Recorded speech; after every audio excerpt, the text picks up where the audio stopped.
And Mr. Senior Assistant Attorney General, you can continue with. Thank you. Good morning, Commissioners. This is Ed Hamrick, Assistant Attorney General, and I represent the State Board of Land Commissioners. This morning, we were in executive session for privileged attorney-client communication regarding the Cagine v. State of Colorado case in San Miguel County District Court, case number 2021 CV 30013. That discussion was authorized for executive session under 246402 3A 2 and 3 of the Colorado Revised Statute. No decisions were reached in executive session, and with the exception of some well-deserved thank yous and kudos for Attorney General Corey Haller, the discussion was limited to attorney-client communication. The board is now back on the record and ready to proceed with its public agenda. Thank you, Assistant Attorney General Hamrick. We do have all 5 land commissioners with us today. We are obviously all meeting virtually. And with that, we'll start with our agenda. First order of business is any public comment related to non-agenda items. I want to note for those calling in or listening in that we did receive public comment via email, and those comments will be entered into the record accordingly, but want to know if there's anyone who would like to speak with us today. So folks listening in the audience, you can use the raise hand feature to bring items to the commissioners that are not listed on our agenda today at this time. And Commissioner Scanlon, I've got a John Lewis with a hand up. I'll promote John. All right, thank you. One moment.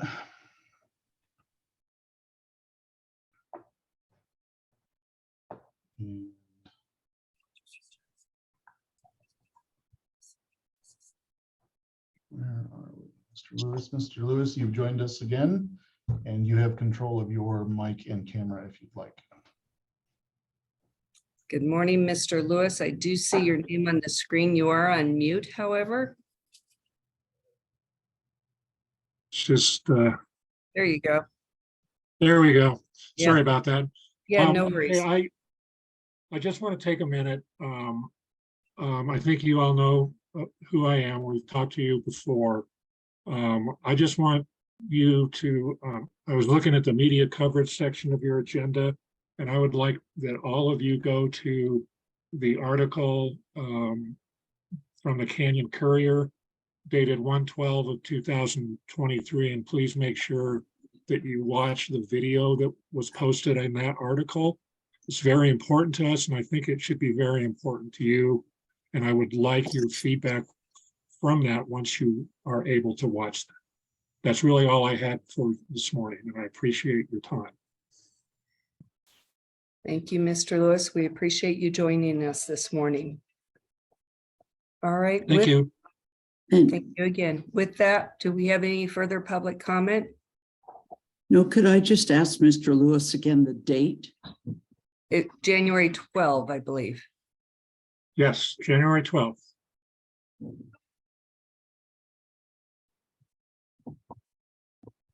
right, thank you. Once again, folks in the audience, if you'd like to address the board with a non-agenda item, this is your time to do that. I'll give it a 5 count. If I see no hands, I'll.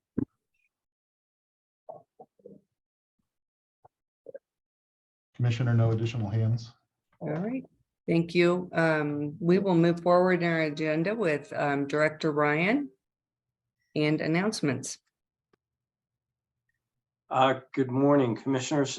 No announcements today. A few things I'll cover in the staff report, but we'll do that then. All right, terrific. And oh, there's Vanessa. Thank you. We'll go to our DNR report. Thank you, Chair Scanlon. Can everyone hear me okay? I'm on a funny old computer. Okay, great. Vanessa Mazal with the Department of Natural Resources here to give the department's, excuse me, report on behalf of Executive Director Dan Gibbs, and good morning, everyone. From the Executive Director's Office, a couple of announcements in terms of personnel. I mentioned last week that Aaron Ray, DNR's new Assistant Director for Energy Innovation, would be starting. He came on board on Monday. We're very excited to have him. He'll be a great resource for the Land Board and for other divisions working on alternative energy projects and development. Also, our tribal liaison position is posted currently and will close on February 14th. That's a really great opportunity as well. And again, will be a great resource to the Land Board and to other divisions. Budget updates, the Joint Budget Committee approved a $10 million increase in funding for the COSWAP program in 2023 and a $5 million increase thereafter, as well as several other supplemental requests submitted by DNR, including support for implementing the Keep Colorado Wild Pass, which I had mentioned, I think, in our last update. Moving on to the legislative session, key bills and priorities. DNR is working on a stream restoration bill that we expect to be introduced this session that will provide some clarity about the type of stream restoration projects that can be implemented without being subject to enforcement actions. And this will certainly have some implications for the Land Board's water banking efforts and hopefully provide some clarity to the types of water rights that, or rather water uses that that can be implemented under those initiatives. DNR is also supporting Senate Bill 10, which proposes to extend the legislature's water committee to a year-round convening. We think that will be extremely important, especially given the interest in increased interest amongst the legislators in water issues. We're working year round anyway, and it would be great to have them as partners throughout the year. House Bill 231125 is a bill to streamline the statute for well ownership changes. And I think it receives a hearing in the Ag Committee next week, I think February 13th. And we're also expecting to hear support, if they haven't already, from the Colorado Water Congress. Senate Bill 92 is a bill to authorize the Department of Agriculture to award grants to study the impacts and the feasibility of agri and aqua voltaics on agricultural lands, rather solar projects on agricultural lands and in bodies of water. And this is, I think that the Land Board, I believe, has touched on this and been involved in some pilot initiatives. And this will be great, and also includes a partnership role, consulting role for CPW, and also for CW, or for other Colorado Water Conservation Board as well. House Bill 1018 is a timber industry workforce bill. Received a favorable hearing in the House Agricultural Committee on Monday. And finally, House Bill 1036 is a bill proposing, now it's been sort of amended to become a 2-year pilot program to study how to broad scale replacement of non-toxic lead bullets, or rather lead bullets with non-toxic bullets, not replacing them with lead. That would be tragic. From the Colorado Parks and Wildlife Division, as I mentioned, we received this $2 million supplemental budget request to implement the Keep Colorado Wild Pass. The current adoption rate continues to hover just under 30%. I think I mentioned that last time, and I think those stats this time are about accurate. We're pleased with this reception for sure, and we expect that uptake will continue to grow, in particular with that additional $2 million in implementation funding. We're targeting a rate of about 34% of adoption amongst new vehicle registrants within about 2 to 3 years. That's sort of how we budgeted that program. CPW is continuing stakeholder engagement on its draft wolf reintroduction plan. Recent meetings were held in Colorado Springs and in Gunnison and Rifle, very lively sessions. And we have upcoming meetings scheduled on February 22nd in Denver and March 15th in Aurora, as well as April 6th in Steamboat Springs.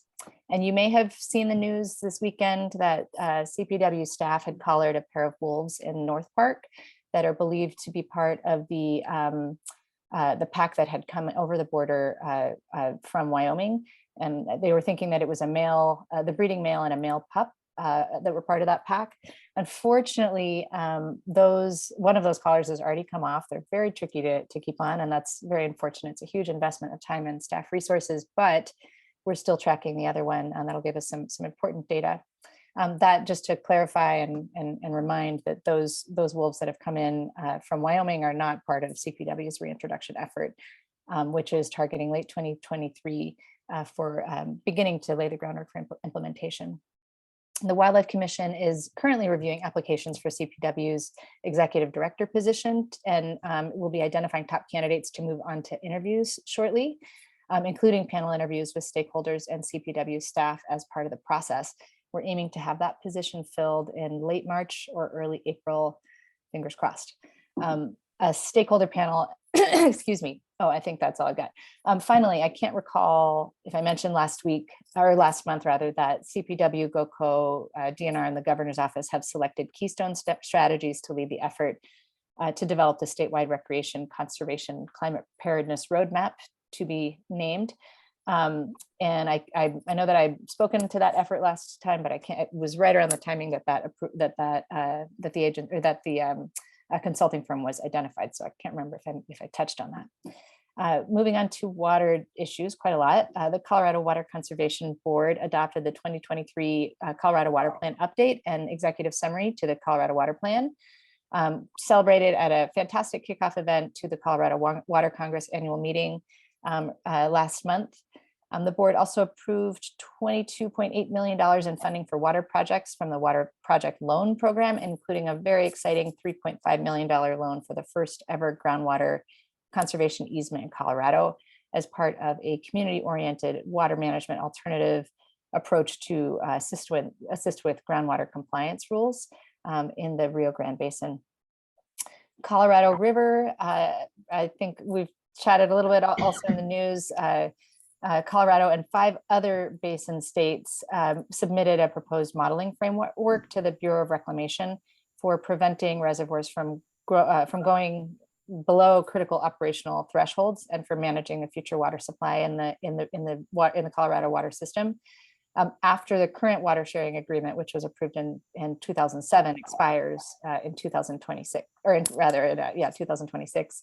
And California, which is the largest, biggest water user, also they are kind of the holdout state and submitted a separate plan that would allow the state to avoid taking cuts to its water depletions. The Division of Water Resources, a special master released the proposed settlement decree that 3 states, New Mexico, Colorado, and Texas, submitted to resolve issues in the Rio Grande. Excuse me. The court began hearing oral arguments, I think, on Monday in support of the settlement. So that we will continue to track that settlement and that litigation.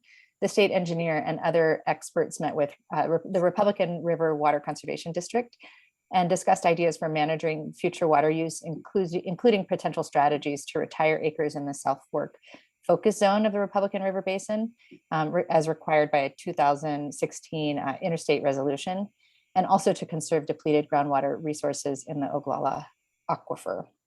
Last month, the state engineer also met with water users at the White River Conservation District meeting in Meeker to discuss overappropriation and administration in that basin. The Taylor Draw Reservoir has started to exercise its hydropower water right by placing a call on diversions by water users.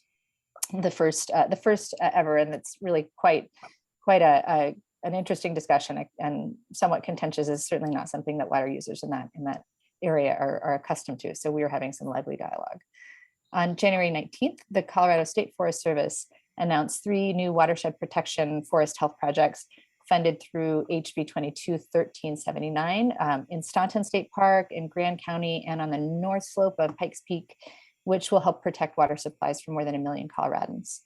And additionally, the service launched a new website theme for csfs.colorostate.edu, which makes wildfire information a lot more easily accessible via the homepage. Let's see, moving on, the Division of Reclamation and Mine Safety has indicated that a 300-foot rock slide at the Mid-Continent Limestone Quarry outside of Glenwood Springs took place last month due to high benches and a lack of stability, with rock falling more than 200 feet. State and federal agencies, the BLM and Forest Service, will require the operator to mitigate the site and are investigating whether a permit violation occurred. However, noting that the outdated mine plan from the 1990s didn't sufficiently address erosion, so there may not have been a direct violation. The Colorado Oil and Gas Conservation Commission was directed by the governor's office to prepare a legislative proposal to address the legal changes necessary to achieve a comprehensive regulatory regime for carbon capture, utilization, and storage, which we spoke about a little bit last month as well. And the proposal was posted on OGCC's website on January 25th and is available there. Colorado Avalanche Information Center. There was a notable pair of events in San Miguel and Dolores counties on January 18th. It was a cycle of large natural avalanches, and that has received quite a bit of attention and has had some significant impacts. And also just to date, there are over 3,000 avalanches reported this season, about 15% of which were triggered by humans. And a total of 7 people, unfortunately, have been killed since October. So lots of work to be done over there, and that the Avalanche Information Center has been very, very busy. Federal affairs, the St. Vrain Forest Health Project is a large-scale project in the St. Vrain watershed in the White River, in the Arapahoe Roosevelt National Forest. And I believe that I mentioned last time that DNR has signed on as a cooperating agency and will be working with the Forest Service on developing the environmental assessment for that over the next several months. DNR and its divisions continue to work with the BLM, the Bureau of Land Management, on 3 large-scale land use plans to address wildlife needs of priority species in Colorado, including gunnison and greater sage grouse and big game species. And the state is beginning to work with our congressional delegation on upcoming legislation for the current congressional session. Notably, the 2023 Farm Bill is something that we're beginning to dive in with the Department of Agriculture and several of our divisions on. And then a quick update. I think I noted last month that the final rule addressing the threatened status species under the Endangered Species Act for the lesser prairie chicken, which includes a discrete population segment in southeastern Colorado, would go into effect in late January. And in fact, I think right around the time that I made that announcement, the Fish and Wildlife Service extended the listing for 60 days to give grazers in that region, in that area, affected under a 4D, under the 4D rule, which is subpart, to give them an additional time to adopt grazing management plans, something that we're talking with Mindy and with Director Ryan about this month.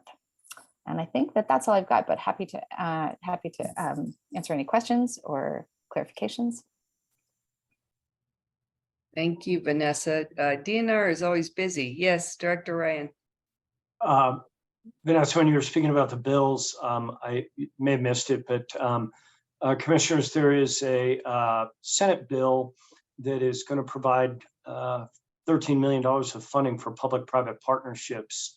Buried in that bill is a $2 million allocation that will help move CDOT's housing trailers off of our Dow Junction site and thereby grease the skids for us to get a development project going up there. I went and testified on that bill and was able to explain how we did the project at 13th and Sherman, that affordable housing project there. And I think that actually helped convert a couple of votes that might not have otherwise gone our way. So that bill passed through the first committee 6-1, and it's on to appropriations. But I want to keep you all aware of that because it's got direct implications for a major project of ours. Terrific. Thank you. All right. Thank you. We always appreciate you joining us, Vanessa. Lots of great information and a lot of Thanks, work. everyone. Appreciate it. All right. We're going to move on to Director Ryan with the staff report. Good morning, commissioners. Again, a couple of things I want to call your attention to on tab 2, the staff report. First, every time we project that our oil and gas revenues are going to go down, I'm wrong. So this is why I'm not in the prognostication business.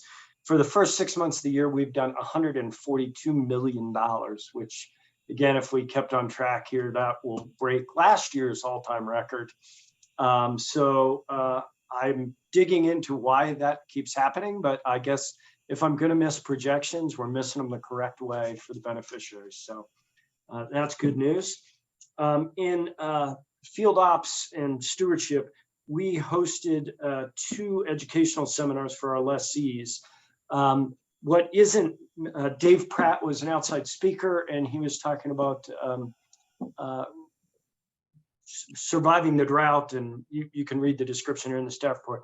What's not mentioned here that I wanted to say was that we had 70 lessees come to the 2 sessions.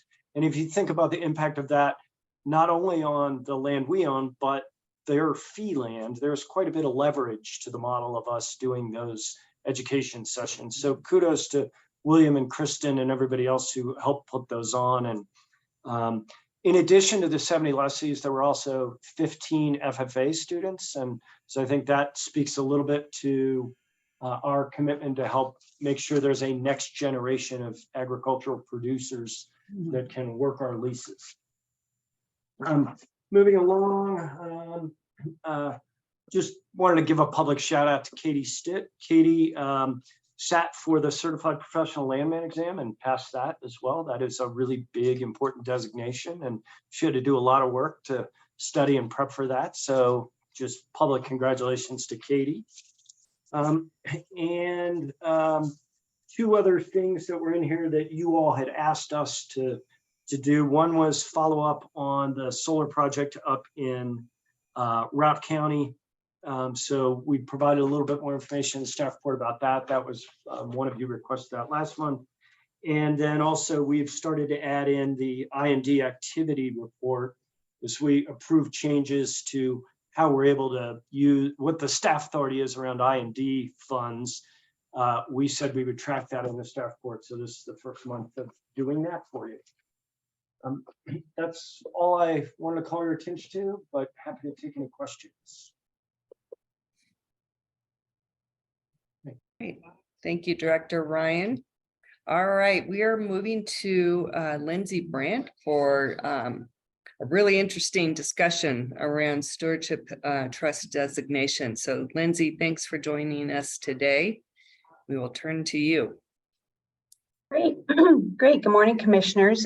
Just bear with me for a moment, please, while I share my screen here.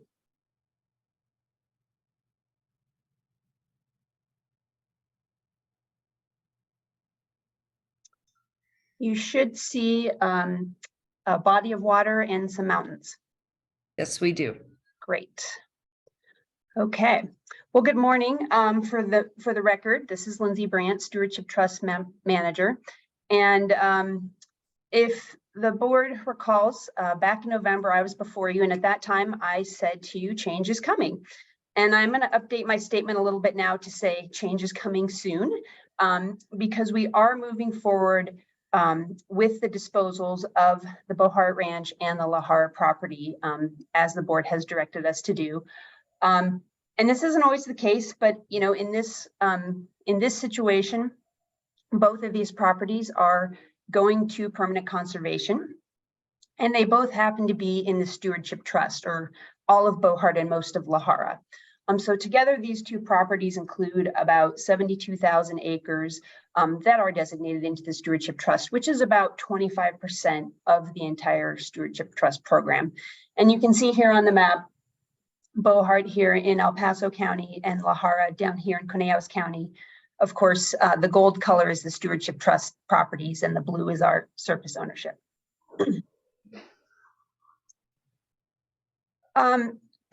Excuse me. So last November, I kind of gave the board a recap of what the Stewardship Trust is, what it isn't, and I reviewed the 7 designation criteria that we have. And I'm not going to recap all that today, but I do want to remind you that the Stewardship Trust is dynamic, and it was intended to be dynamic, so it's supposed to change. And disposal of properties is actually one of the potential outcomes that Amendment 16 considered when the Stewardship Trust was created. I do want to recap what we talked about in terms of the approach that we were going to take to replace these two stewardship trust properties.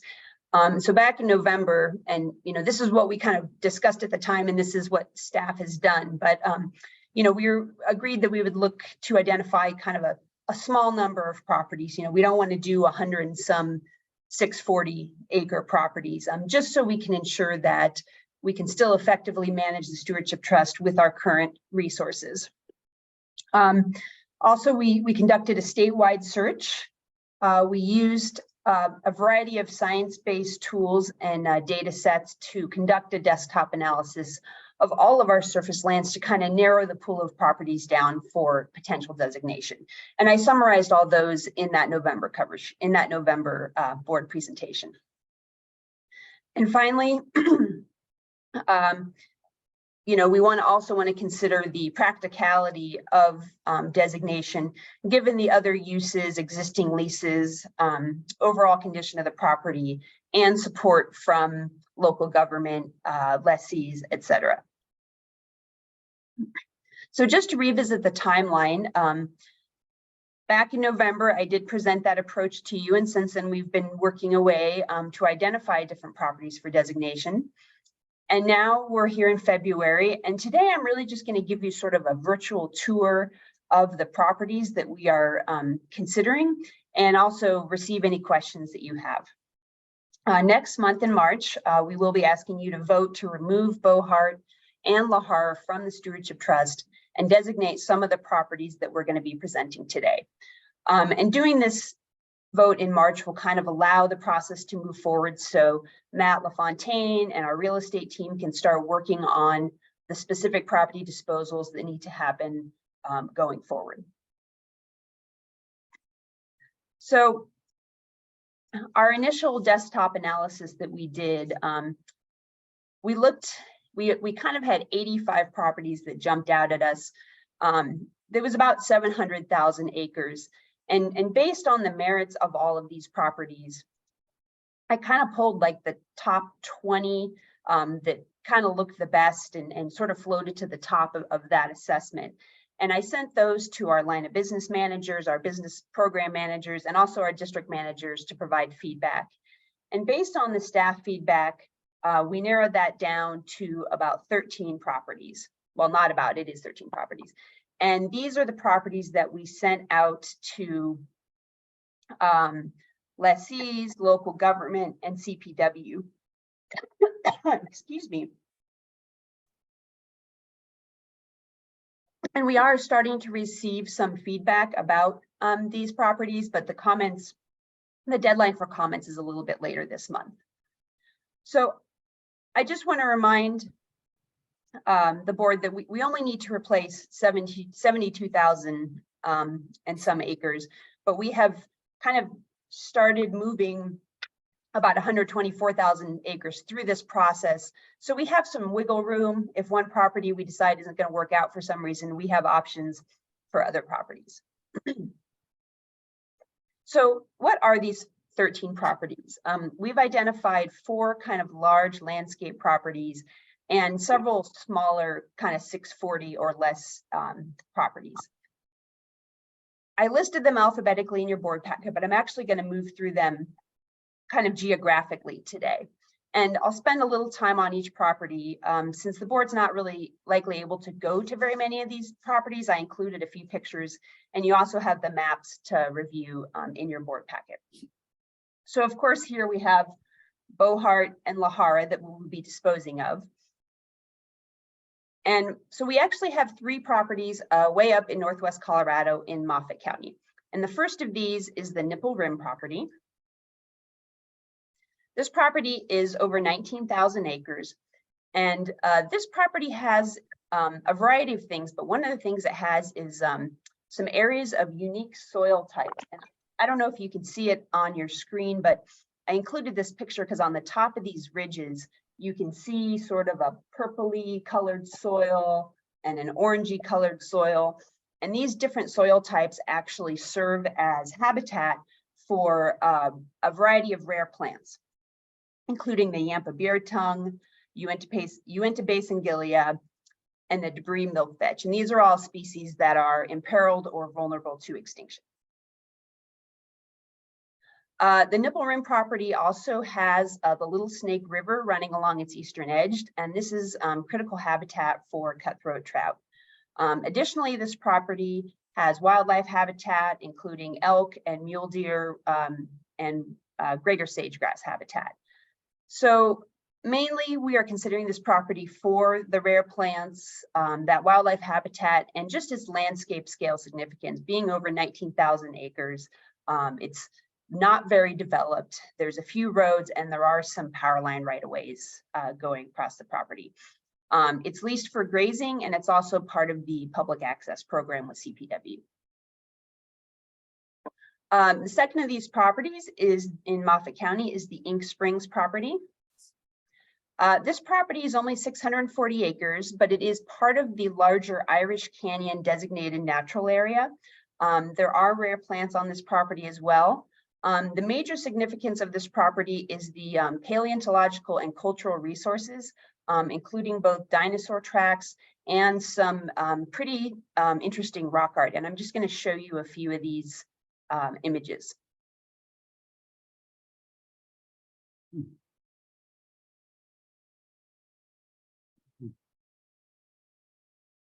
Unfortunately, we do have issues with this property when it comes to public trespass. It is entirely surrounded by BLM land. So one of our reasons that we want to designate it into the Stewardship Trust is just to give us the ability to focus on this property a little bit more and try to help mitigate some of those issues. It is leased for grazing, but technically it's not open to the public. It's not in the PAP. The third property in Moffat County is lands adjacent to our Maybell Stewardship Trust property. So the Maybell property currently is about 9,600 acres in size. It was designated back in 1998 for rare plants and wildlife habitat. And we would be adding 406 acres in 5 little pieces that you can see here on the map highlighted in red. And we think these were left out of the original designation just in error, but this would put kind of all of our contiguous lands in this area into the Stewardship Trust. And these little pieces that we add would actually pick up some pieces of the Yampa River, its floodplain and bluffs. And also some upland sagebrush habitat that's used by greater sage grouse, elk, and mule deer. These properties are all leased for grazing and are also part of the public access program. Moving eastward a little bit into Grand County, we have the Milk Creek property. This is about 17,800 acres and it sits between Highway 9 and the Gore Range Mountains north of Kremling. I actually met with the Grand County commissioners yesterday afternoon to kind of give them a brief presentation on the Stewardship Trust. They kind of wanted to know more about it before they provided their feedback on this designation. The Milk Creek property has a mix of vegetation types. It has sagebrush, shrublands, grasslands, also forested lands. And it's significant to us because it has lekking or mating sites for both greater sage grouse and Columbian sharp-tailed grouse, which is another priority species for CPW. And it also contains wetlands that have boreal toads and northern leopard frogs, which are also CPW priority species. It is leased for grazing by multiple lessees, and it does have both public access program areas as well as areas under a private recreation lease.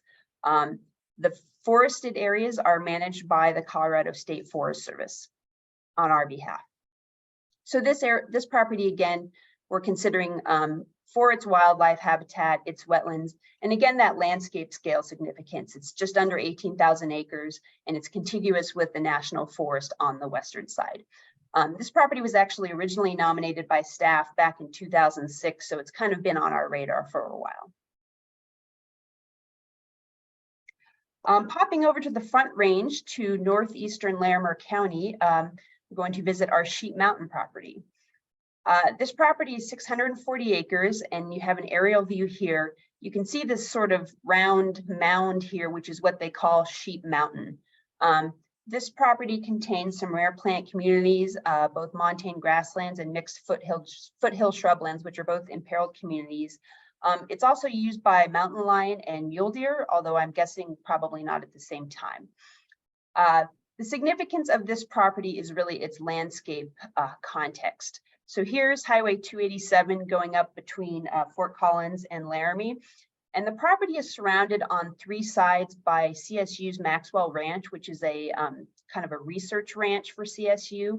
And then over here we have the Red Mountain Natural Area, the Soapstone Prairie Natural Area, and Meadow Springs Ranch.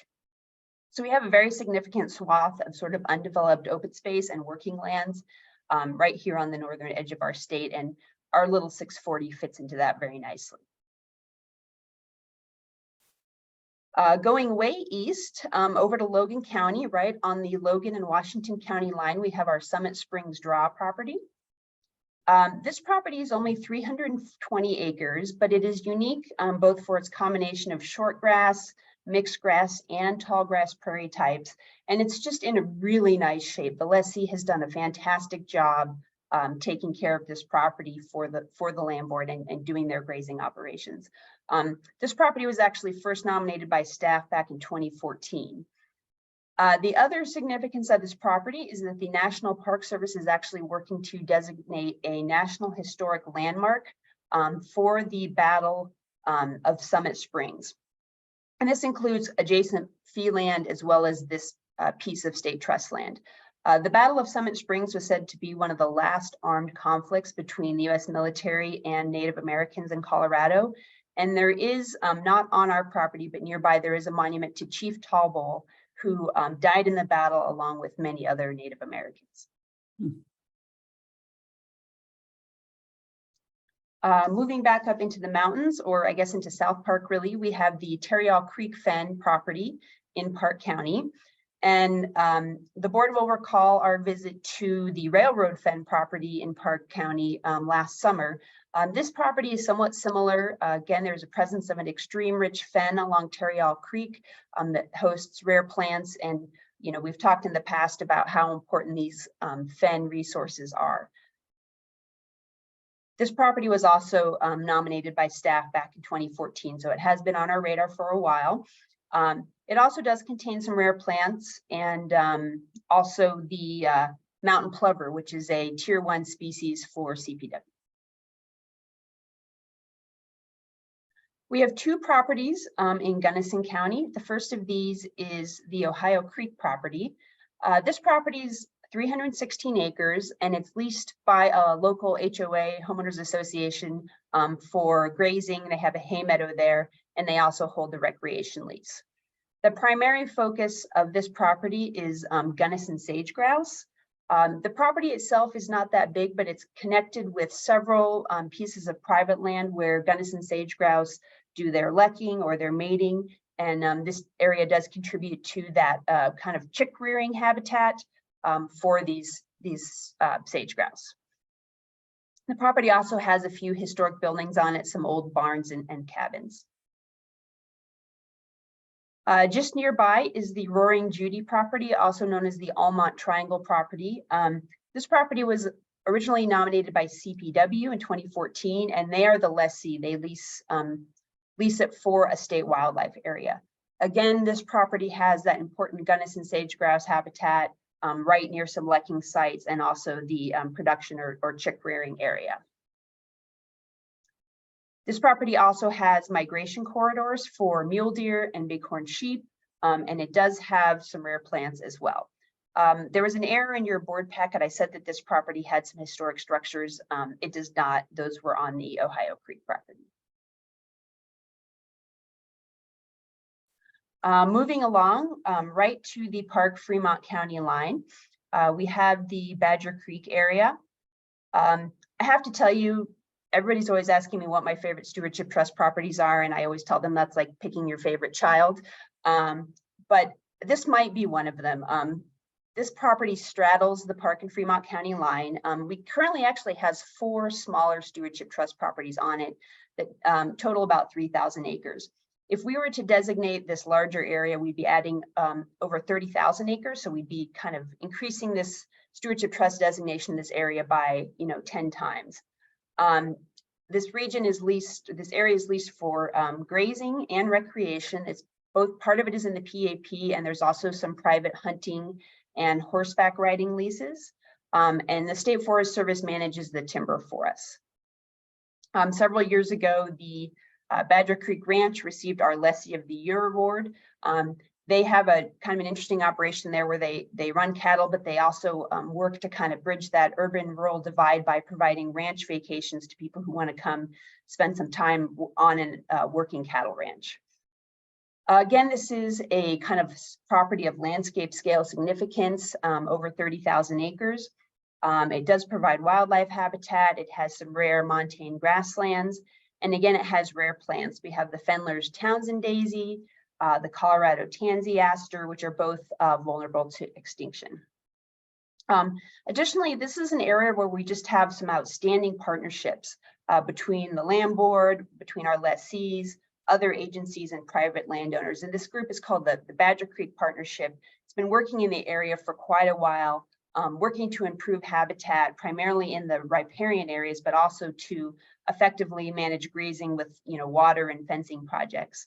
The main thing that the group is working on is enhancing the Badger Creek waterways from kind of these narrow, degraded channels, steep-sided, disconnected floodplain, and using a variety of tools to really slow the flow of that water, re-wet the floodplain, especially during these flood events, and just allow some of these wet meadows to come back in these great lush environments that provide both wildlife habitat and also great grass for livestock.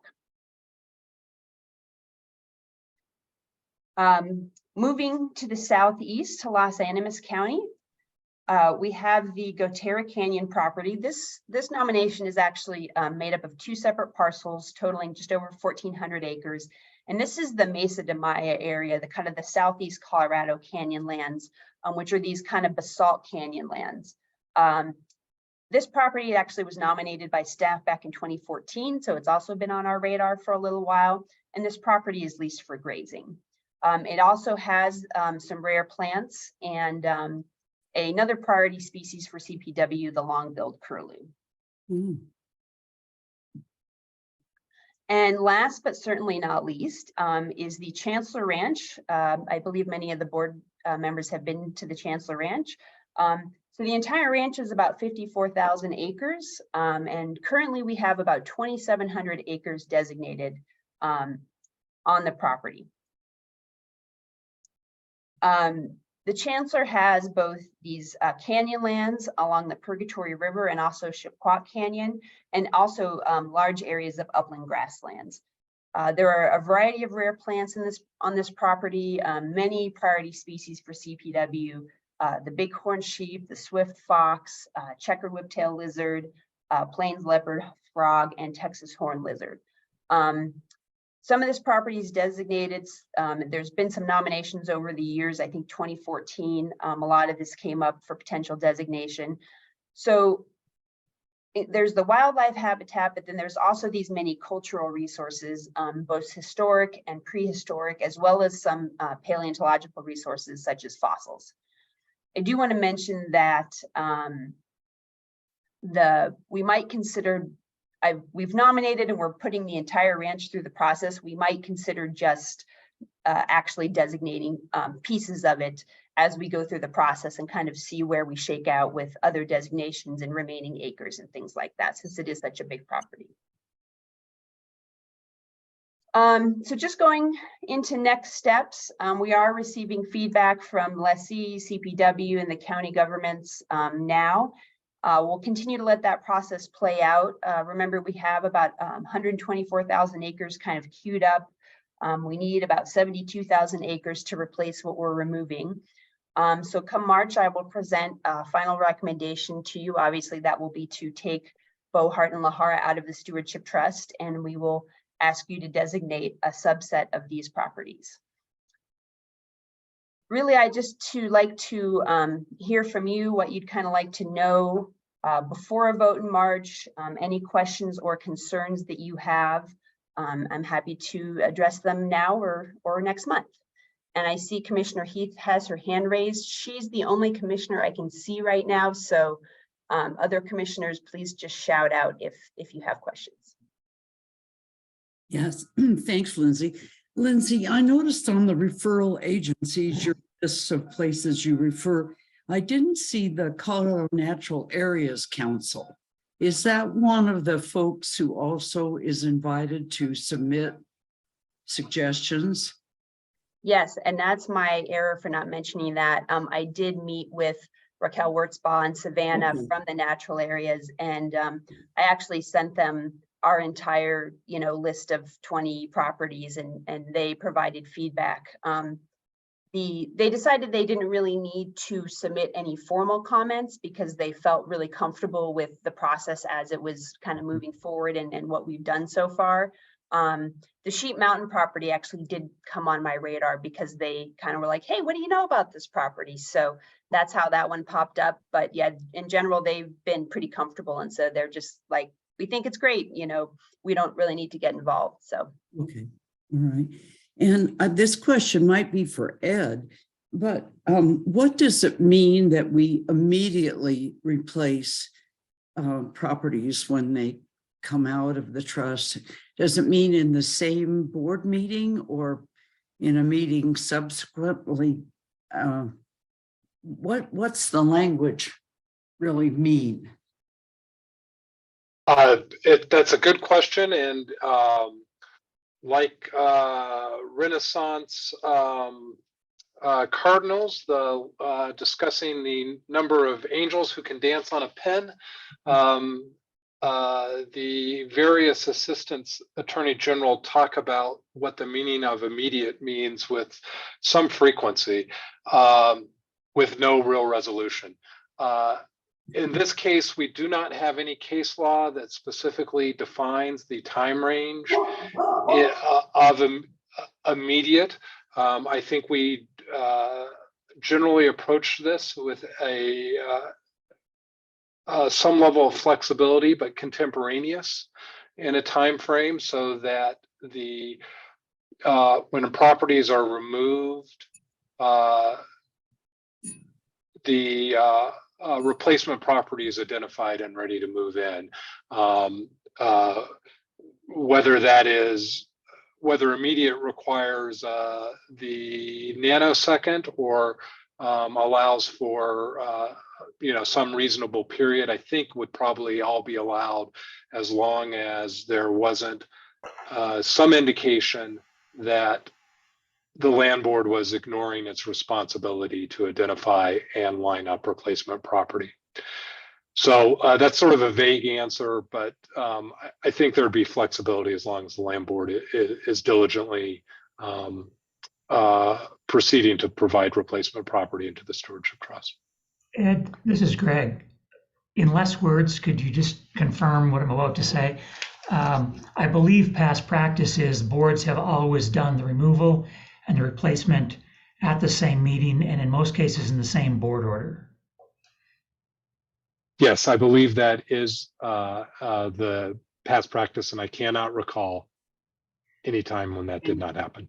And I would add further that the statute says there has to be between 295,000 and 300,000 in there at all times. So we've tried to do it in the same meeting, so we didn't, if you removed, you'd be below 295. And so we've tried to add back in at the same meeting to make sure we stayed in the window.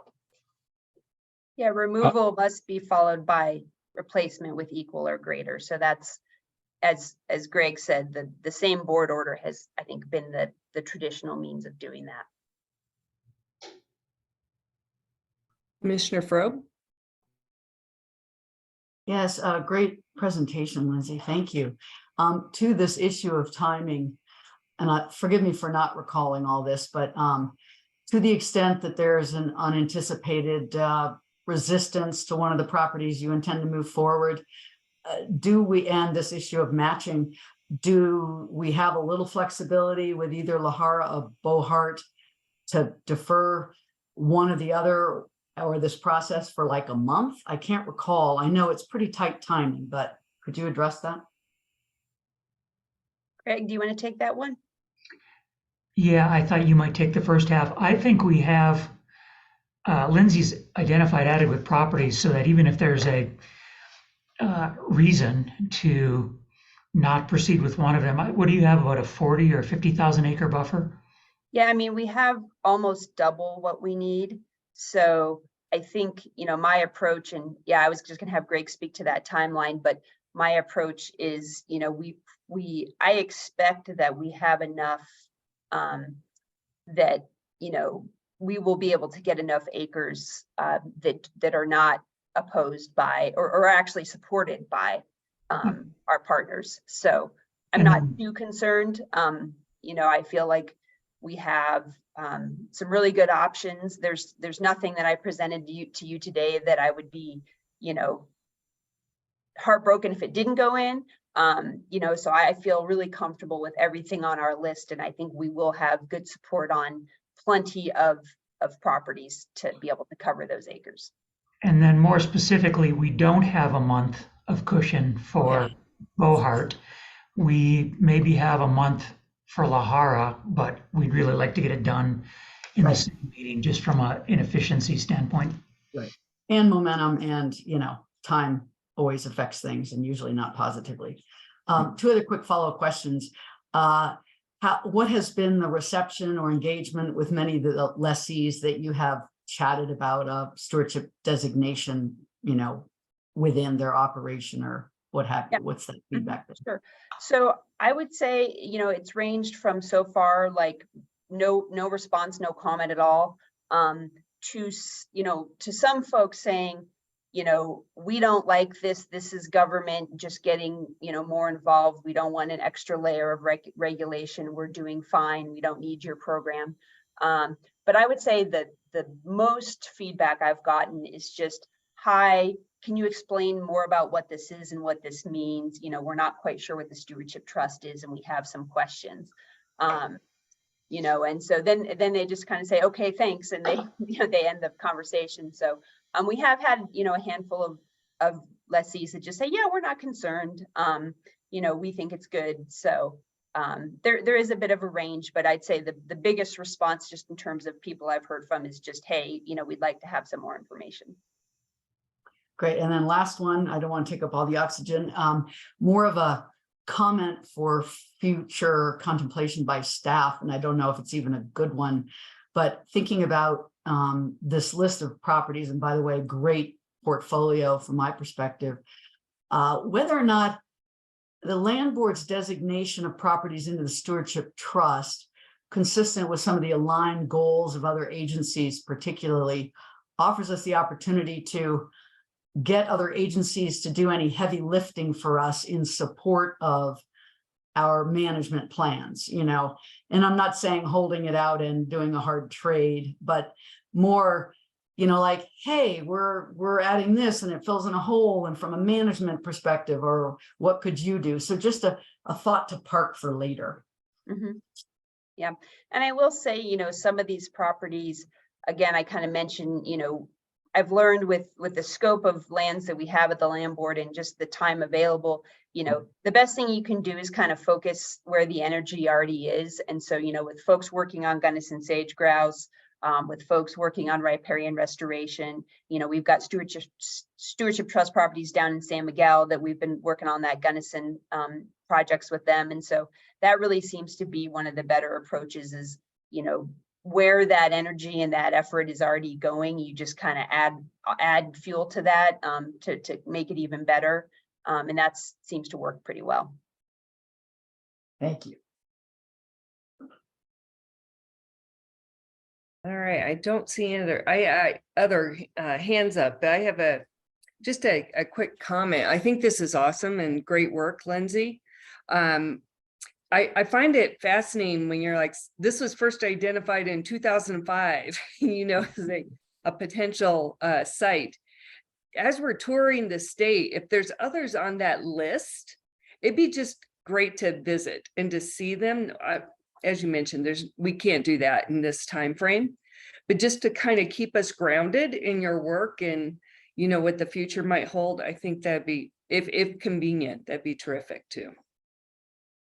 I would love to take as much time as everybody has and drag you around to as many places as you want to see, because that's the favorite part of my job. So but yeah, as you mentioned, some of these nominations that have kind of been, kind of around for several years, I think it is interesting. I really wanted to approach, because this is such a big replacement of the Stewardship Trust. I really went into it this mindset of, we just want to do an analysis of like all of our lands and what are we missing, and what properties should we be looking at that we're not looking at, that maybe haven't popped up on our radar. Because back in 2000s, when this first, this process first came about, all the properties were done through kind of this public nomination process. And so there was a lot of just the people that nominated it said, yeah, we think these are the natural values that are present. And that's kind of what staff had to go on at that time. Now where we are today, we have so much more data available to us. We have so many more tools to do different kinds of analyses with GIS and mapping tools. And CPW's got wildlife layers, and we have so much more data to kind of help us make these informed decisions than we did, 20 some years ago. But the neat thing is, like, a handful of these properties that have kind of been on the radar for a while, like, it really helped validate, like, yeah, they're on there for a reason. What we thought was true actually proves out in the data. And that was kind of refreshing to just know, like, yeah, we are kind of on the right track, so, and the data is really telling us that now. It's terrific. Again, great work. Commissioner Chavez. Yeah, I just had one question regarding the removal at Lahara. And I know, or do we have that potential buyer in line for that property? Is that why we're taking it out? Yes, this is Greg Oakers, Assistant Director. We are working, if you may recall, we hired Western Rivers Conservancy to facilitate a transaction with the federal government. That has turned out to be about one half of the property going to BLM and one half going to the Forest Service. The Forest Service already has their first tranche of funding. The BLM has applied for funding in this year's request, and that's been received positively. And what we've been trying to do to facilitate this is remove any potential impediments or barriers to a transaction as quickly as we can. And so this is one of those. When they apply for their funding, their application includes a lot of information, but part of it is this ready to happen? And checking that box, yes, helps move them up the priority line for funding. Gotcha. Thank you. All right. Any other questions or comments for Lindsay? And certainly if there's more information I can provide, in the interim or in, next month's cover sheet, definitely let me know. All right. Thank you. Appreciate your time with us this morning. We're going to keep moving on into our final action part of the agenda. If folks need to step away for a moment to take care of any personal needs, just turn off your camera. But I think we should just proceed forward, and we're going to talk about standard grazing rate setting, which I think we mentioned in our last meeting, and now have some action to take. And Jared, I saw Jared's box earlier. Yes. All right, there we Can you are. hear me? Thank you, Jared. Yes. Perfect.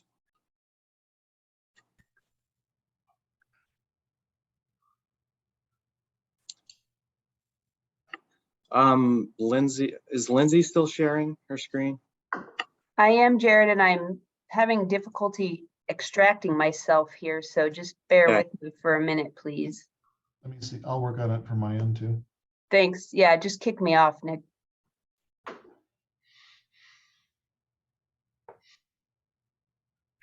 I mean, if Lindsay wants to keep presenting, I'll let her. It's fine. Fine with me. Okay. Stop sharing. Yeah, it was messed up on the admin console too. Jared, you should be able to give it a shot.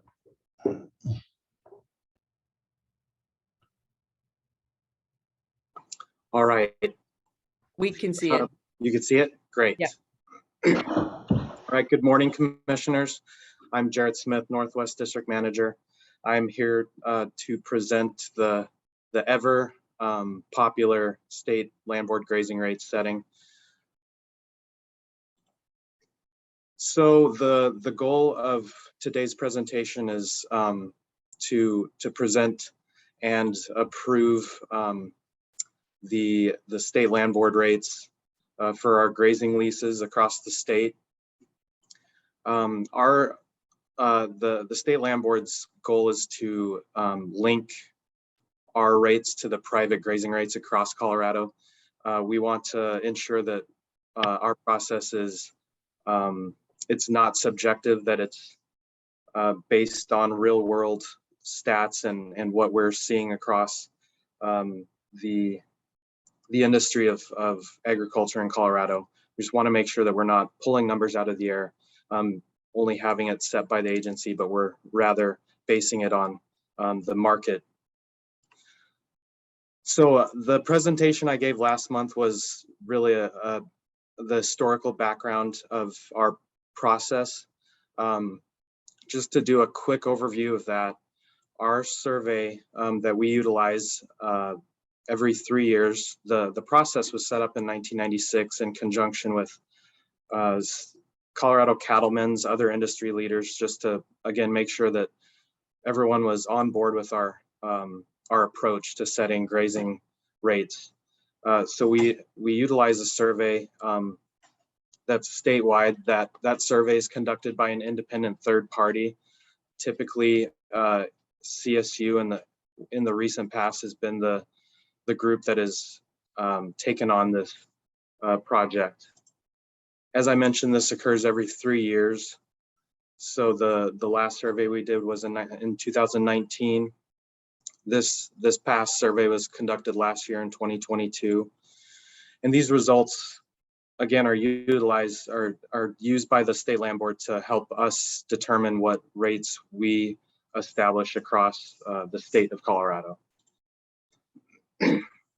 So again, when we're talking about the survey, I want everyone to keep in mind that the grazing regions that are utilized in the survey are different than what our state land board district boundaries are. The 5 grazing regions that we use were established back at the beginning of the survey process in 1996. The state land board district boundaries have changed throughout the years. So we just want to ensure that we've been utilizing the same boundaries for survey data from the past as we are currently and moving forward as well, just to make sure that we can compare data to the last, the early surveys, and that we're not using, comparing apples and oranges, that the data match the same boundaries for every survey that we've done. So the inputs for our grazing rates today, again, we utilize the statewide survey results from CSU. State land board's district staff has collected 10 private contracts from every district.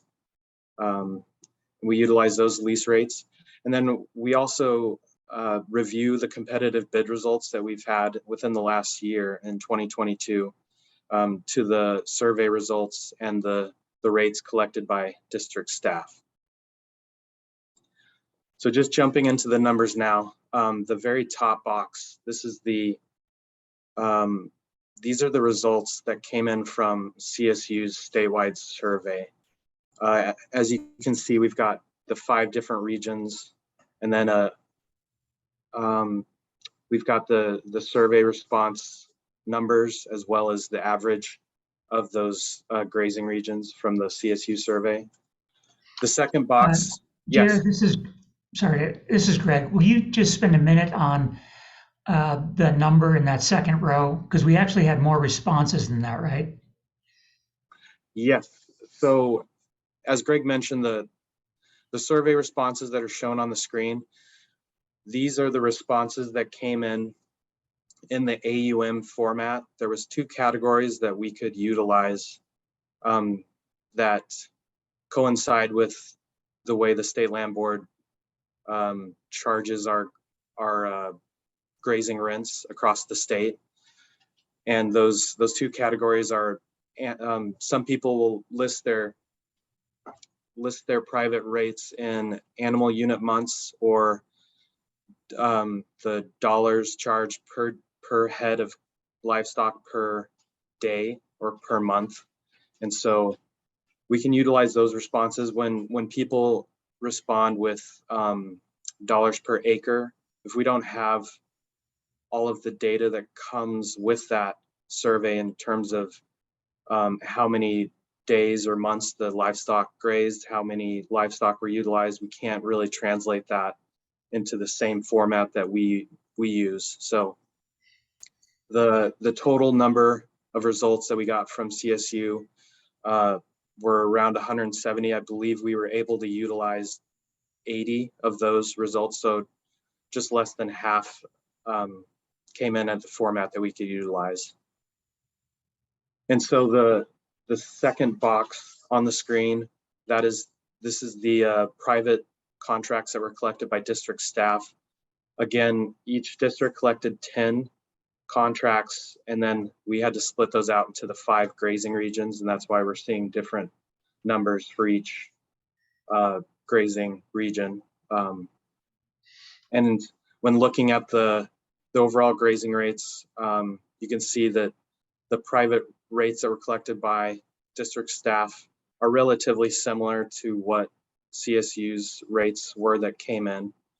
So that, again, we use different sources for our overall analysis, just to make sure that we're not seeing kind of outliers or radically different numbers. As mentioned before, we also review our competitive grazing rates. As you can see in the Northwest, we didn't have any competitive bids in 2022, but the other 5 grazing regions, we were able to pull data from those. When reviewing the competitive bids that we received, they are considerably higher than what CSU's survey returned, as well as the private rates that district staff collected.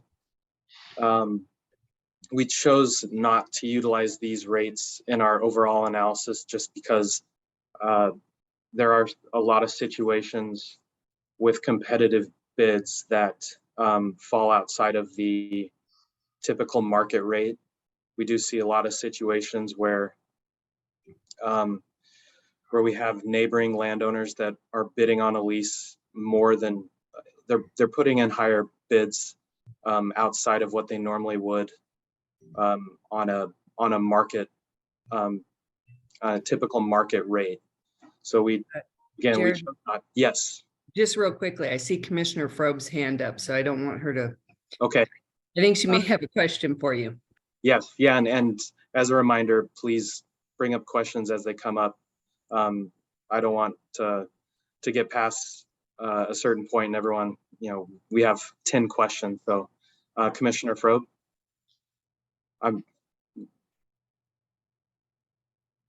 Didn't mean to, it was a question relative to what you're talking about, but if you want to finish your train of thought, then I can ask my question. No, I'm ready. Okay. And again, I'll reveal my sort of market bias from my professional experience and wondering, a transaction usually reflects a market rate at the time that the people are participating in it and making bids for whatever values they're considering. And so I guess I really wonder about that, particularly in areas like the Northeast or the Southeast, where there's lots of competitive bids and the delta is so much higher.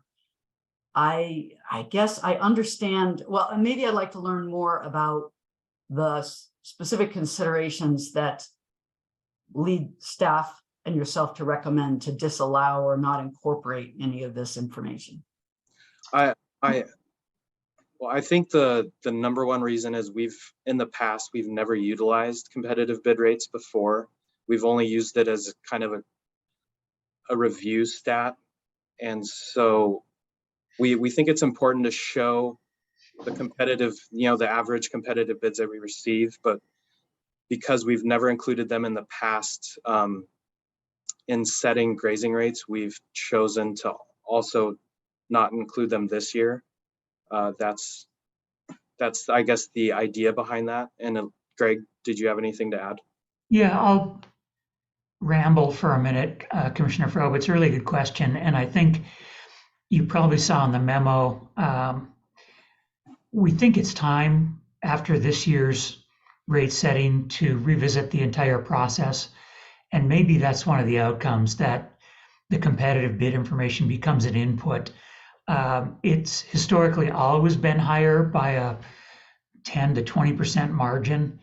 And I think respectfully to industry, we always get pushback on our rates as it is. And so I think to some extent we were trying to avoid picking a fight by using yet another data source that seemed to be higher than the survey, which seems to be sort of our baseline information. But I think as we go forward, we ought to have a robust conversation about what the right inputs are, whether this entire process is even getting us to the right answer. So I think going forward, we need to look at that. Yes, and I would add, again, in a market where there's a transaction and, there's two people on either side and they have differing objectives. One wants higher, one wants lower. And taking into account the memo from, the cattlemen's, with due respect, when I read all this, it did seem like some form of collective action process might be suggested. And as you and my own thought would be to incorporate some of these other elements in an effort to be fair to both parties. Thank you, Greg. And Commissioner Chavez.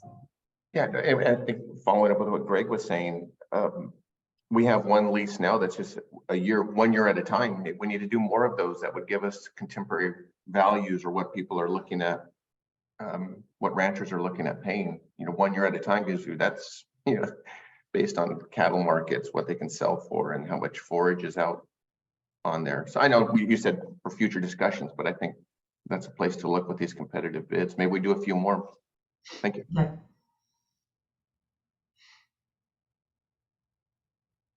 Okay, thank you for the questions. I think we were talking about the competitive bid rates, and again, we did not utilize those in our overall analysis. So the top two boxes, we combined those, which again, that's the private leases collected by district staff and the CSU's survey results, into the bottom box. This is essentially the final numbers that we have come to. That's a combination of the total responses as well as so that the average lease rate that we calculated is essentially a simple average of all of the rates from each region divided by the number of responses.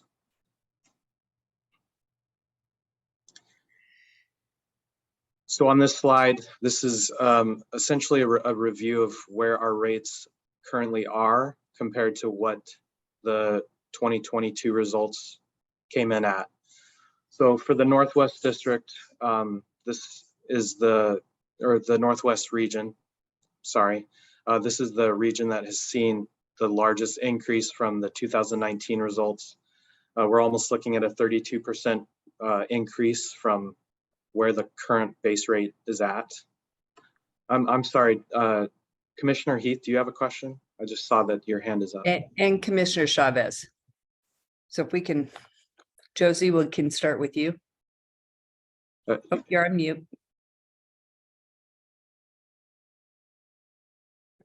Why don't you finish your comments and then I'll have a question. Okay. And Commissioner Chavez. Yeah, thank you. If I can ask my question. So you're just doing an average, but is it a weighted average by how many acres on the lease? If there's a difference between a 50,000 acre lease and a 100 acre. So. Yeah. So currently we don't do a weighted average. We've discussed that as an option, and in the review of this process moving forward, that might be something that we take into consideration. I think as of right now, just the simple average has made sense with the data that we have, but we did not do weighted. But not to put you on the spot, do you think that would change that number any? A lot, You know, little? I'm not entirely sure. I'm sure the number would change, and I'm not sure if it would change, if it would increase more or if it would decrease. I'd have to go line by line from the you know, every survey input and see how that would work. All right, thank you. I think we should anyways. I know we're talking something in the Okay. future. Thank you.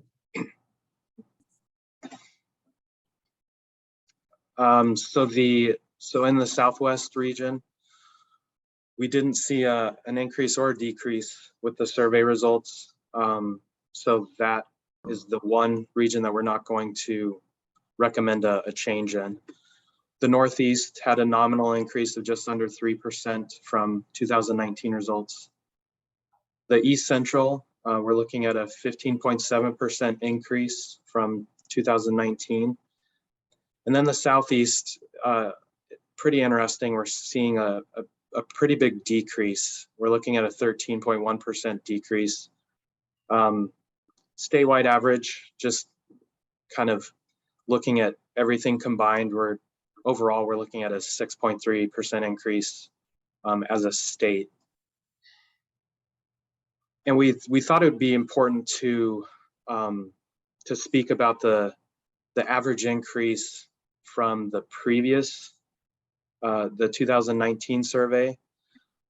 So when we combine the increase decrease from 2019 with the 2022 results, they kind of average out in terms of the extremes that we saw from 2019. We're kind of seeing the opposite effect this go around. So the Northwest, I think, had a 1.4% increase in 2019, and that might explain why we're seeing an almost 32% increase this go around. It's possible that survey didn't pick up the entirety of the market in the Northwest, and that's why we're seeing it catch up this survey iteration. The same with the Southwest. We're looking at no change this year, but in 2019, I think that was a 38% increase. It was extremely large. So again, combining it with this year's changes, where all of these, the average increase for each region is within 10 to 20%. So I think what you're saying, I had to think about that for a minute, but the rates in 2019 ran through 2022, and these will run through 2025.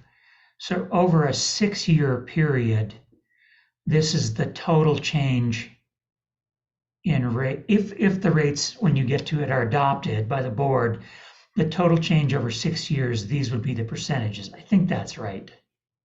Yeah, correct. Okay.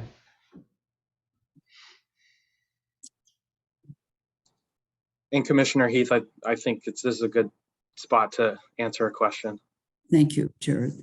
Well, first, I have to say that when I look at grazing rates, in my mind, this is kind of the start of the pandemic. I don't, for all of us who remember that crowded room in Colorado Springs, it was the next day that everything shut down, anecdotally. You know, Greg, you mentioned that it might be time for us to review our whole process. And I noticed that in the Colorado Cattlemen's letter, they asked for a process that would include maybe a roundtable and some further conversation. Because of these big swings, how long would something like that take to implement? And is it worth trying to delay this for a short time to afford staff a chance to take in consideration some of the suggestions, or is that something you feel like we need to do on a subsequent round. I don't know. Which is I'm gonna involved in. I'm going to preempt Jared a little bit because I know he's coming to this, but our staff's recommendation is going to be that we adopt the rates that Jared ultimately will present in a few slides, that we think we have adequate data and CSU is comfortable that they had an adequate sampling to make a valid recommendation now. Historically, when we've engaged in these kinds of conversations, and I think the last time we did it was 15 or 16, Jared or William, you might remember. I mean, it's at least a year-long process, and I think it might even be longer this year if we're really going to look at alternatives. We've had conversations with folks. We attended the CA meeting and presented these results a month ago. Jared did, and you know the suggestions, which are entirely valid, are going to take some time to explore. It's linking it to commodities markets, perhaps, or it's as a starting point surveying all the other Western land boards to find out what they do, or to find, you know, it's going to be a long, in-depth effort. And so, long answer. Ultimately, Jared's going to tell you that we think we should adopt these rates and then start a process shortly thereafter with some industry partners to figure out what to do next time around. Thank you. And I think it is important to note that I've surveyed 9 different states in the West on how they set their grazing rates as well, state land board agencies, and no one has figured out the perfect approach to doing this. Everyone has their own. All these agencies have a different way of setting rates, and from what I can tell, none of them come to a consensus on what the best approach is. Commissioner or Director Ryan. Jared, if I'm not mistaken, several of our other states with landlords just do 1-year leases that are sort of auctioned on the courthouse steps. Isn't that correct? I mean, really different methodology and value in terms of the term, the consistency for the lessee and the ability to plan and those things. And so I'm not sure that state to state comparison is apples to apples. Mm-hmm. Commissioner Chavez. So the rate that we're potentially, going to be looking at these rates per acre, then it's from there, then we go to tier 1 and reduce it 20% or whatever tiers they are. Is that, so this is? Yeah, correct. Okay. Yeah, so the amount that all these numbers that I'm speaking about, including the 2019 results, these are all the essentially the base rate that we calculate for our tiers. Tiers, great, thank you. I just want to make sure we're really clear about that. I call this the raw data. We haven't recommended a rate yet. Our rates, what Jared said at the beginning is we try to link our rates to the private market, but then we acknowledge that we're different for specific reasons, and we adjust our rates downward by as much as 25% from the numbers you're seeing right here. And so he needs to get to that, but this is sort of the raw data we begin with. And I forgot to mention the line that the row that is on this slide that says the average increase with 2019 results. That was not included in the cover sheet. That was something that was added in just for this presentation. So that information is definitely new for anyone that reviewed the cover sheet and did not. This is the first time you're seeing this. I just wanted to make sure that was clear. I think it was also important to just point out the number of grazing leases we have in each grazing region that will be affected by these rate changes. So just the table at the bottom of this slide shows the number of grazing leases that we have for each region. The Northeast and the Southeast have the largest number of leases, and As you recall, the Southeast, we've got a 13% decrease. So we're going to have just over 500 leases undergo that decrease for the lease rate. The Northwest, which has the largest increase, we've got 185 leases, which is the lowest of any of the grazing regions. And to continue, we should have left the percent difference slide on, because you've then got 283 with no change, right, in the Southwest, and 643 with about a 3% change. So the vast majority are either 0 to, well, a negative to a +3. Mm-hmm.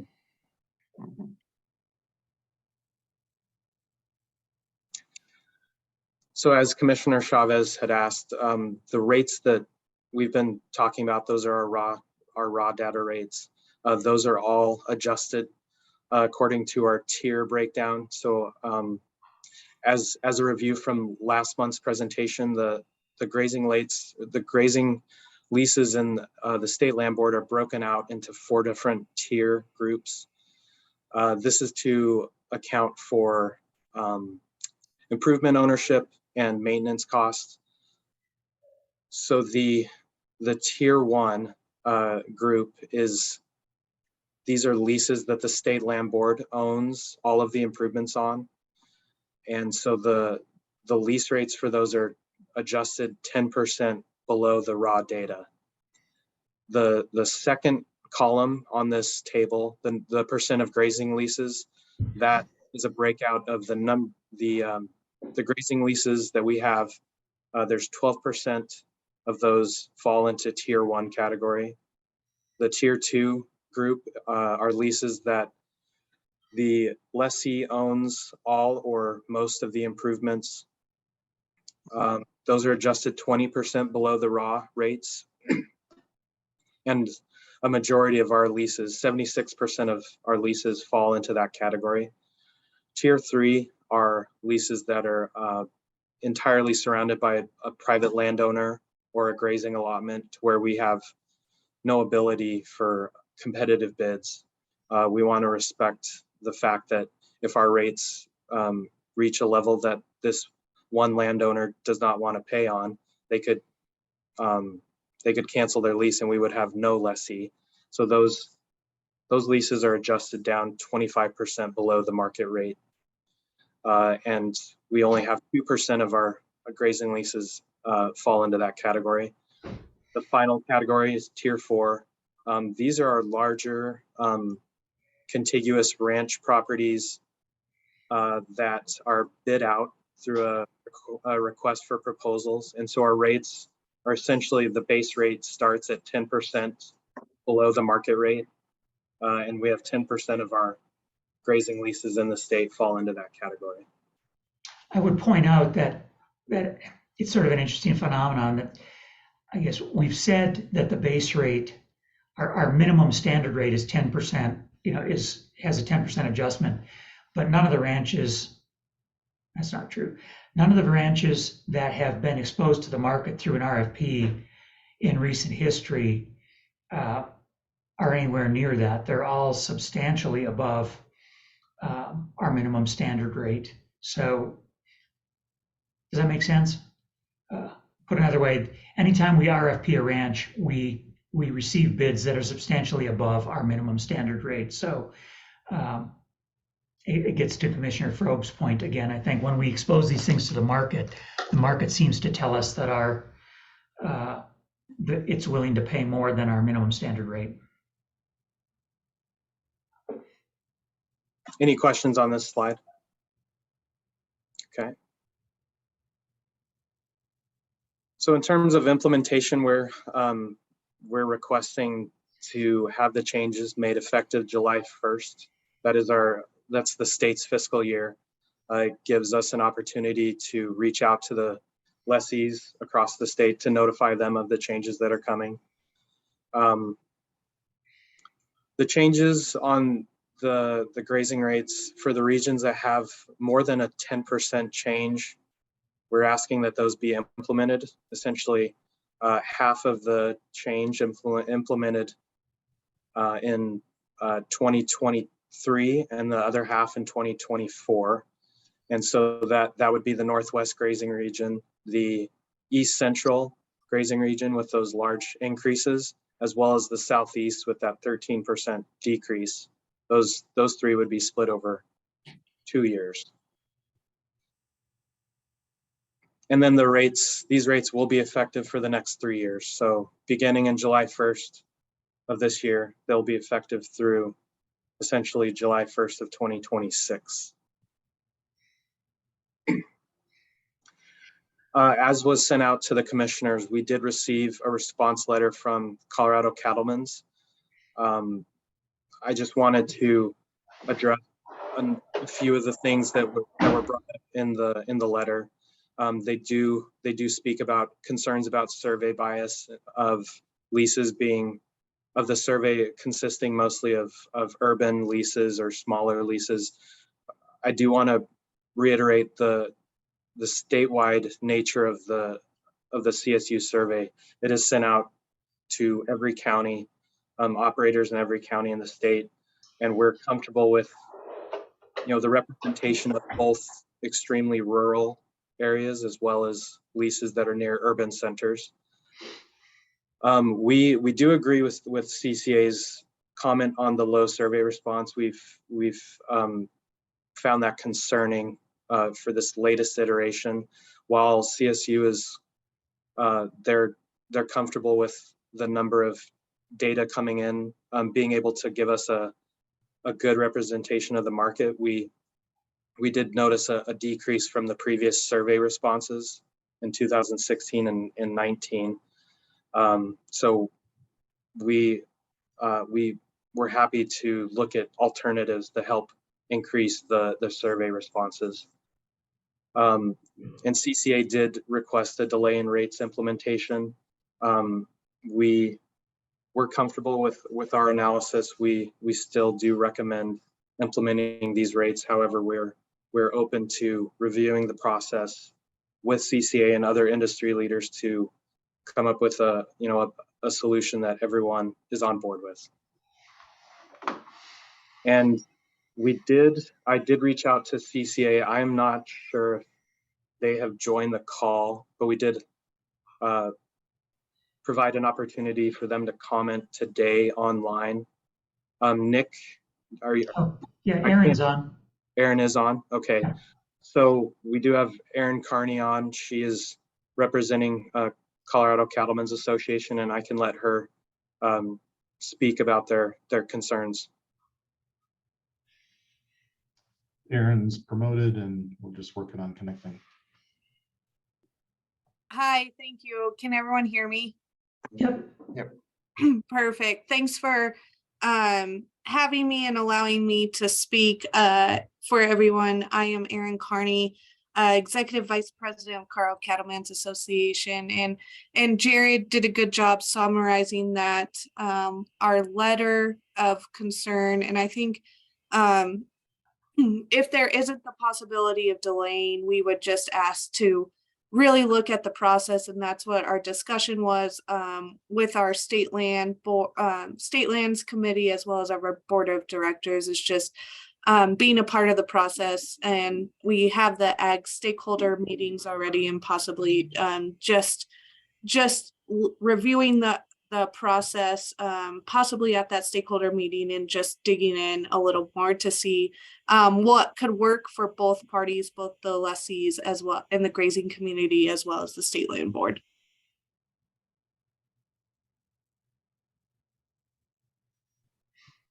Thank you, Erin. Any questions or comments from commissioners for Erin? No, really appreciate you joining for this part of our agenda today. Jared, back to you. Thank you, Erin. Yeah, thank you. So the recommendation from staff is that that the board implement the grazing rate adjustments presented by staff. We also did, this is again something that was added to the presentation that was not a part of the cover sheet. We'd also recommend a review of the current survey process and to make any appropriate adjustments prior to rates being set in 2026. I also have the board order language on this slide for convenience. And Commissioner Heath, looks like you have your hand raised. I do. Thanks, Jared. In the board order, you mentioned, or pardon me, prior to the board order, you mentioned that the new rates would be implemented in 2026, but the board order doesn't speak to that. And I'm wondering, since we're going to have a process that you said might even be implemented or would be considered earlier, whether we should have these rates in effect for 3 years, or if there might be a way to put this process in place and review what a process should be and implement that sooner than 2026. I'm just asking, but I know that 2026 is not in the board order, but it was on that information you presented verbally. I guess I'm open to discussion with my colleagues. Commissioner Heath, I just want to make sure I'm clear. This is Greg Okish, Assistant Director. The cover sheet says the grazing rates presented below will become effective July 23 and remain in effect for 3 years. And are you seeing something different? I still have and I want to answer your question as get to the other part of your question, but I'm wondering if there's a typo. Well, I'm just looking at the draft board order. Oh, I don't have that in front of me. And that says, actually, I do have it in front of me. It just says when they will become effective, but oh, well, policy says that we review them at least every 3 years. okay. So to your point, I would be comfortable saying, from a staff perspective, we'll start the process and we'll be reporting back to you with the results. And if at that point the board wants to reconsider, implementing those rates or that process immediately, the survey process, as an example, takes almost a whole year by the time CSU does its work. So we could certainly, depending on what we come up with, the board could say, implement this immediately. I just don't know how long it will take. Right. No, I understand. I just would like to leave it open so that we have that flexibility if we need to. Yeah, I think.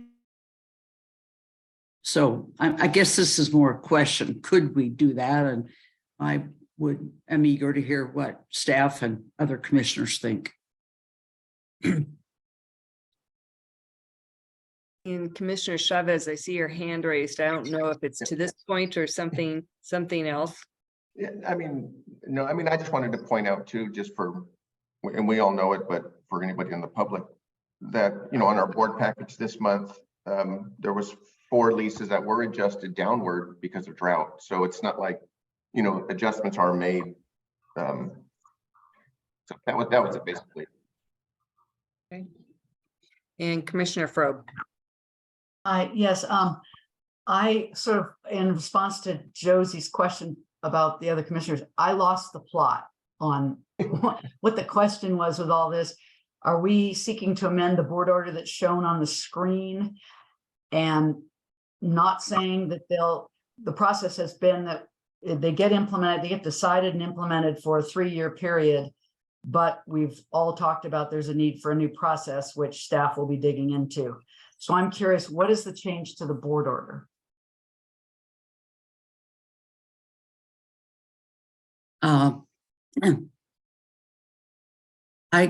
The board order that is shown on the screen here doesn't talk about 3 years, so that seems okay. But I know Greg said that the policy is every 3 years, and I guess I was thinking that if you all do the work for an hour or so, an hour, forgive me, a year around. If you do the work in a year and you feel like there's important information that we should consider. Maybe we want to revisit this once you get the information. We can certainly put that in the board order. I'm just referring to the policy, but as written, the policy says the rates are reviewed at least every 3 years, number one. Number two, it requires a survey right now. And then it says additional things may be considered. So I think when we go away, do this work, we're going to have to come back and present to you a set of options. And at that point, you will have to give us direction, which may include changing the policy. And I think the question about when it should be implemented will sort of naturally flow from that. But that's just my take on it. Okay, so he's coming with the other two are girls?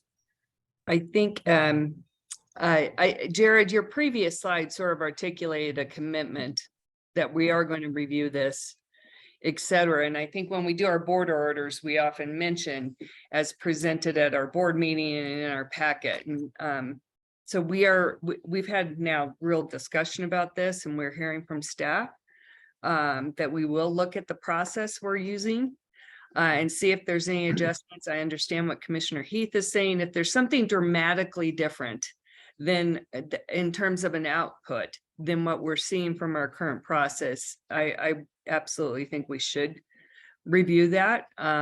Otherwise, from my perspective, this gives you until 2026 to do the work, find the new process. We'll talk about that, implement the new process for future grazing rates that will be presented to us. Is that kind of the sequence of events? Yes. Okay. All right. Commissioner Clark has her hand up. Oh, sorry, I can't see Aaron. Commissioner Thank Clark? you. Yeah, I just wanted to weigh in on that as well and just say that I agree that I just want to put on the record that I feel confident that in the policy practice and in knowing that the grazing rates themselves are set up for 3 years, that I agree that I don't feel a need to add something expressly into the board order, because that would just feel somewhat redundant with what's already happening. But we do already have it on the record that we do expect to see this back, and I think there's enough that requires that to be the case. That's all. Thanks. Thank you, Commissioner Clark. Any further discussion from commissioners? I am not seeing any. Let's open it up, Nick, to if there is any public comment related to this agenda item. Yep, folks in the audience, if you would like to address the commissioners on this item, use the raise hand feature. We've got a quick hand from Lewis Martin. I'll promote Lewis to address the board. Okay, thank you.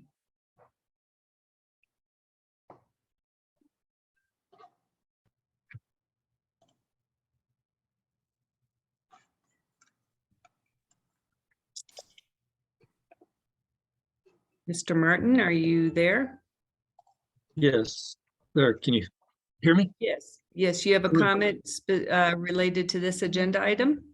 Yes, Lewis Martin, lessee, Brett Gray Ranch. I've been following the lease discussions for a number of years, since 2008, when we took over to lease the Brett Gray Ranch. And I'm not here to advocate or say whether you should or should not approve the new lease rates, but I am certainly here to advocate for discussions with new processes and whatnot. And one thing I want to comment on is at the peak cattle prices in 2014, a composite cattle prices was $177 a hundredweight. In 2016, it dropped 30%, cattle prices did. And in the end of 2023, we're back up to where we've regained 14%, but we're still 16% behind cattle prices in 2014. During that same time, private lease rates have increased 37%, and our state lease rates over that time have increased 54%. And then with the new lease rates that are proposed lease rates, they're going to be a 78% increase since 2014. So my concern is that there's an economic value for producers that our cattle prices have not risen with the lease rates. There's a economic value and a subjective or lifestyle value that a lot of these lease rates reflect. And so, and then particularly with the median median size of the lease rates in the survey of only 500 acres for 2022, that's definitely a concern for why we definitely need to take a look at how we value lease rates and stuff moving forward. So I'm here to advocate for reviewing the process. Yeah. And I appreciate your time. Thank you. We appreciate you joining us, Mr. Martin, and Assistant Director Okish.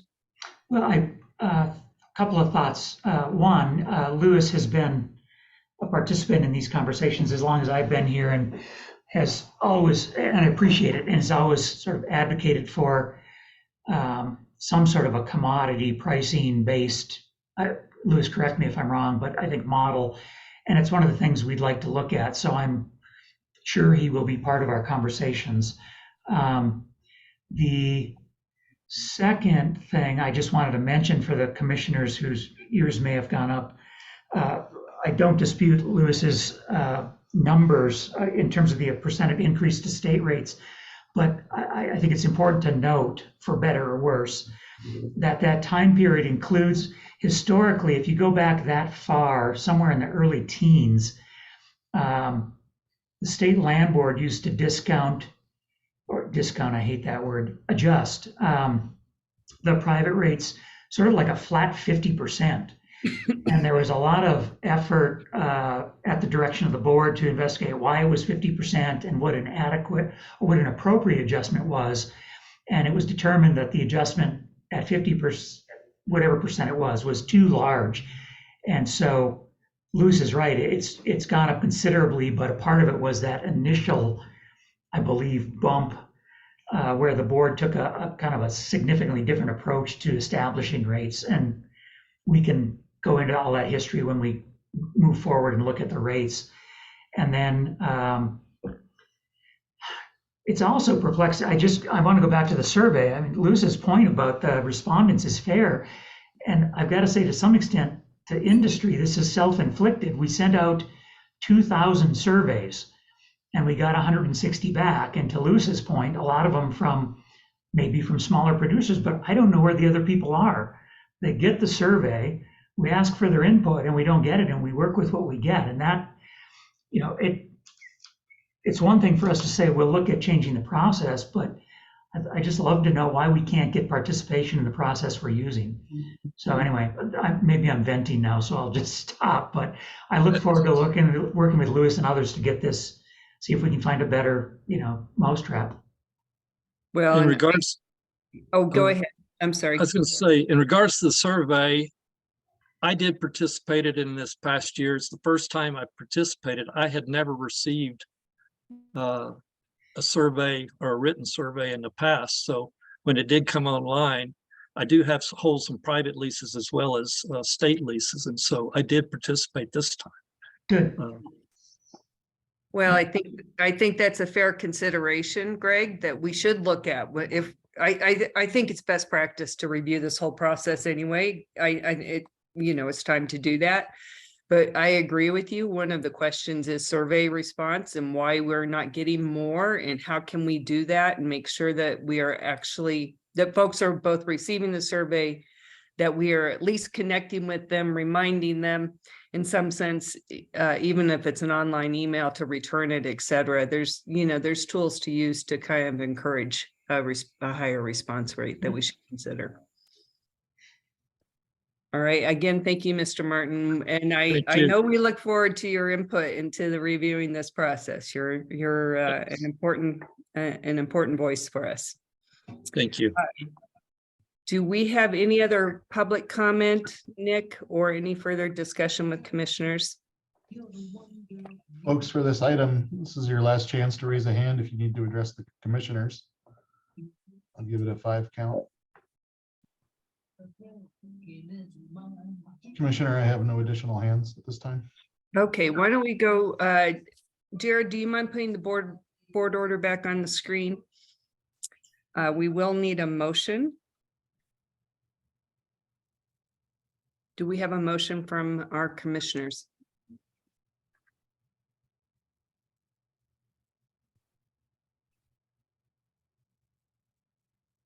This is Commissioner Chavez. I was tired of doing motions last month, so. This is Commissioner Chavez. I move we approve the state land board standard grazing lease rates as presented in our board package. Thank you, Commissioner Chavez. We have a motion. Is there a second? I'll second. Second, Commissioner Frobe. Let's call a vote. Commissioner Clark, Aye. Commissioner Heath, Aye. Commissioner Chavez, Yes, Commissioner Frobe, Yes. and the chair votes yes, that motion passes 5-0. Thank you, Jared and Greg and everyone who helped bring this forward, and look forward to your continuing work. Thank you. You're welcome. thank you. All right, I think Wilbur is up next with us.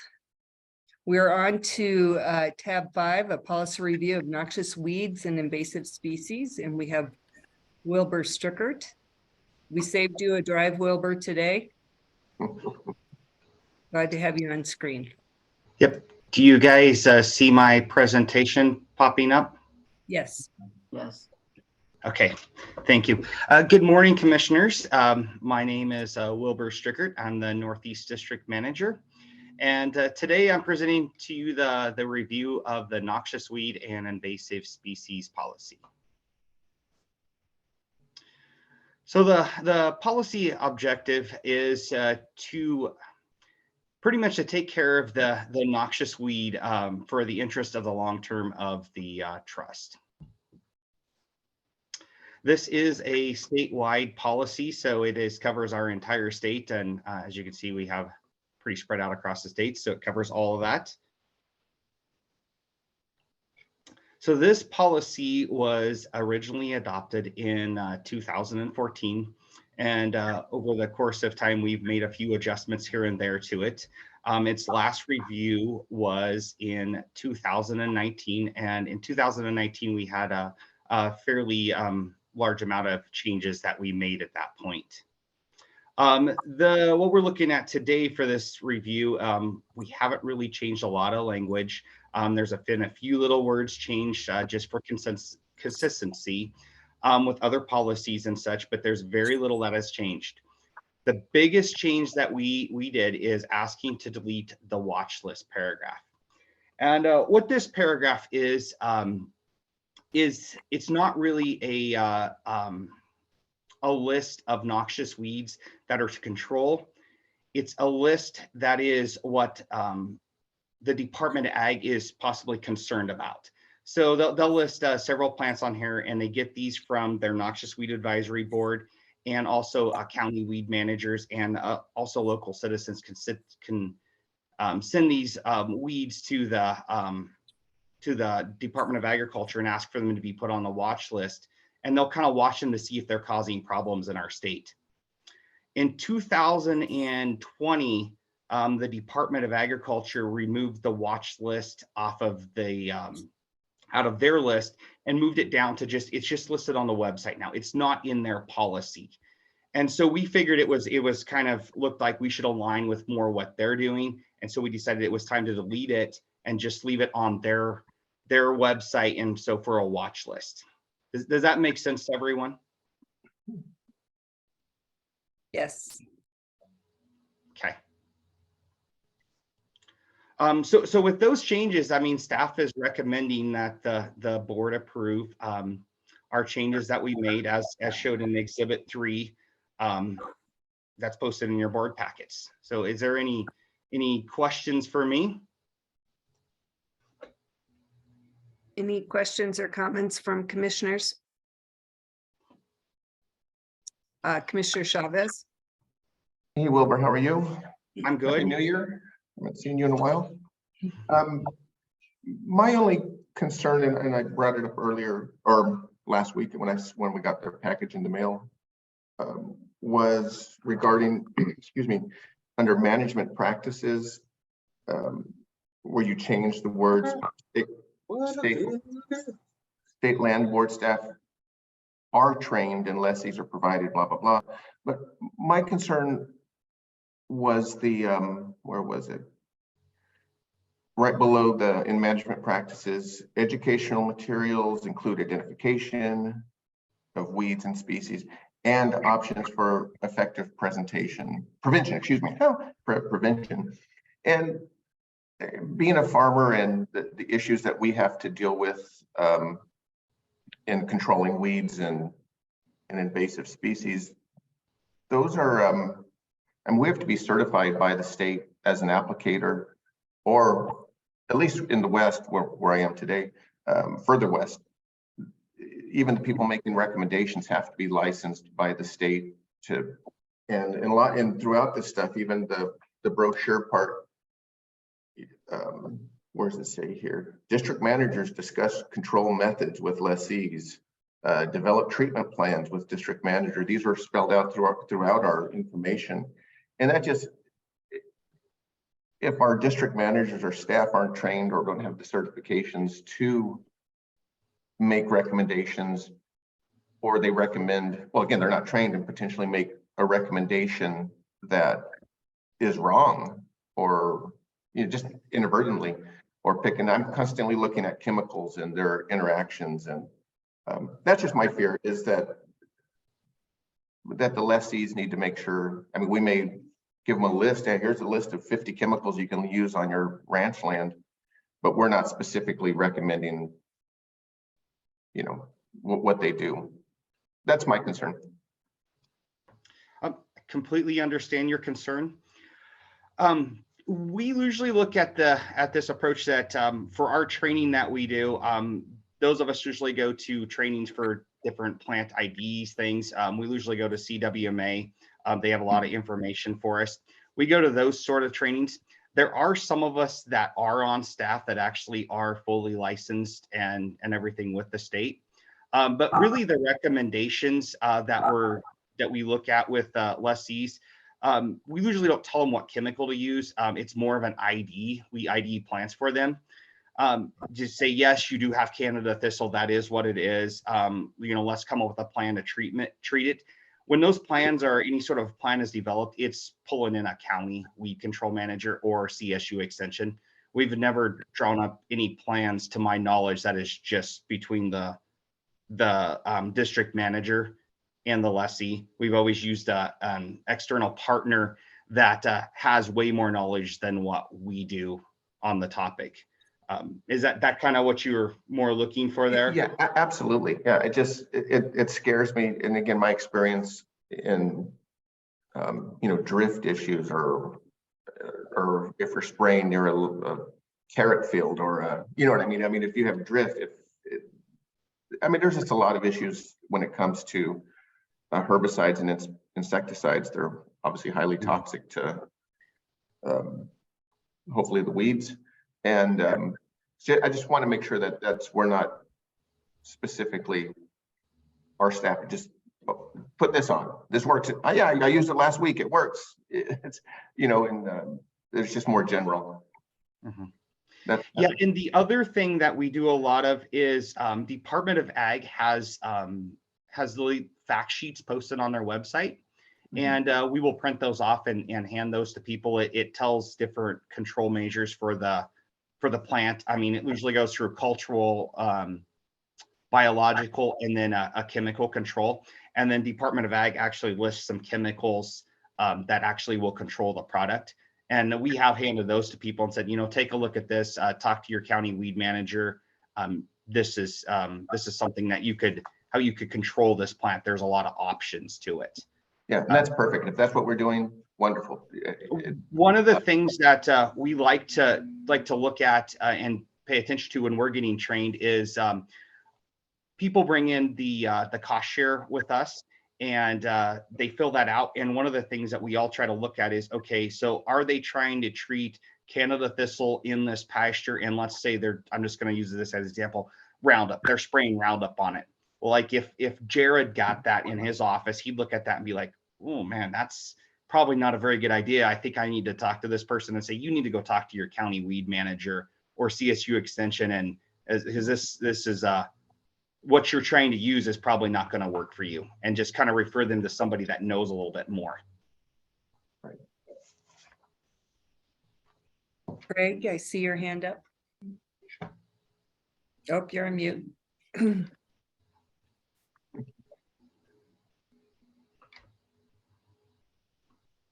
One second. Unmuted. There we go. Charades. We'll do charades. Commissioner Chavez, are you proposing a change? Is there something you wanted to see changed in this language? You know, I don't, not necessarily changed, but and I think it is, you know, in the policies, as long as it's clear that the lessees have ultimate responsibility for the applications and any problems, if there are any, which hopefully they're not. It's just, I just don't want to be in the business. I don't think we should be in the business of telling people what to spray. I mean, that's what we're talking about really is, you know, herbicides and I guess insecticides in the case of insects. It's not a good policy to be doing that. So, but so where something may be changed, I don't know, but it's.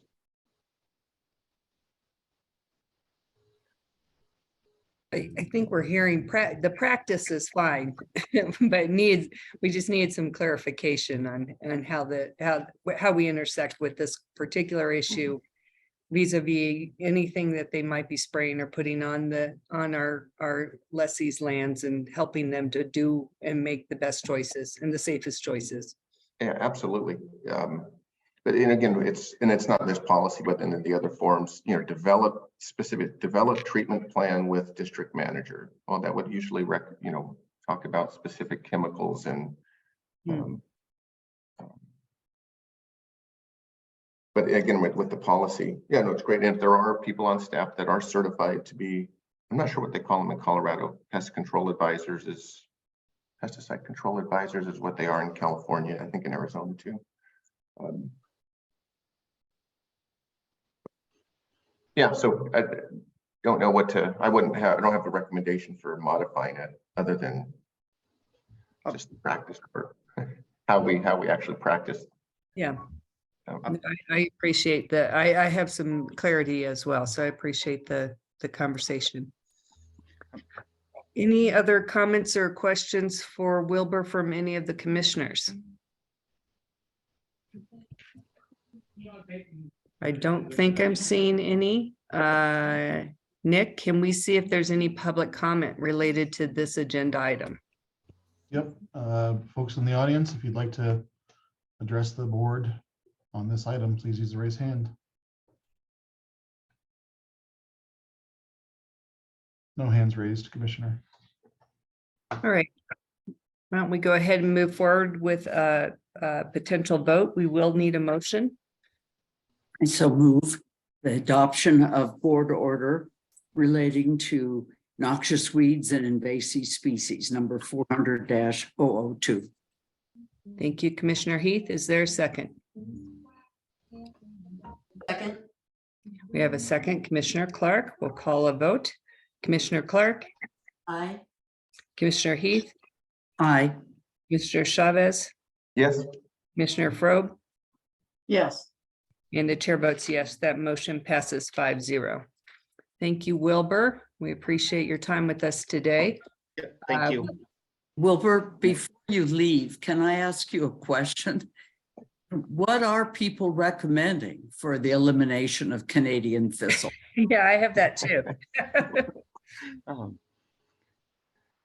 It depends on where it's at, but if it's in like your backyard or something like that, they're kind of looking more towards 2,4-D is what most extension agents recommend.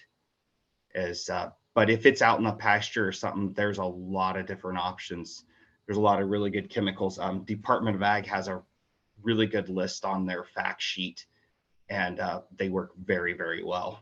And some of them are not a restricted chemical to where a basic home homeowner or a landowner could buy those. Thank you. That was a very good question, Commissioner. We struggle with that too. It's a hassle. Yeah, that it is.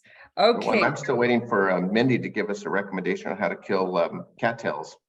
'Cause remember, yeah, see, we have so many questions. We need Yeah. such help as a group. We're trying to get into the weeds on this. Yeah. Very good, Josie. Okay, let's, I saw Andy on earlier. We are to tab 6, the board leasing agenda for February. Good morning, Commissioners. Andy Bissett, Transactions and Record Services Manager. This month we have 3 items on the board leasing agenda for February for your review and approval. There are 3 competitive bids, 2 of which are agriculture and 1 recreation. Happy to answer any questions, and staff recommends approval of the February board leasing agenda. Thank you, Andy. Any questions for Andy from commissioners? I am not seeing any. Let's go ahead, Nick, and see if there's any public comment on this item. Yeah, members of the public, if you'd like to queue up to address the items on this item.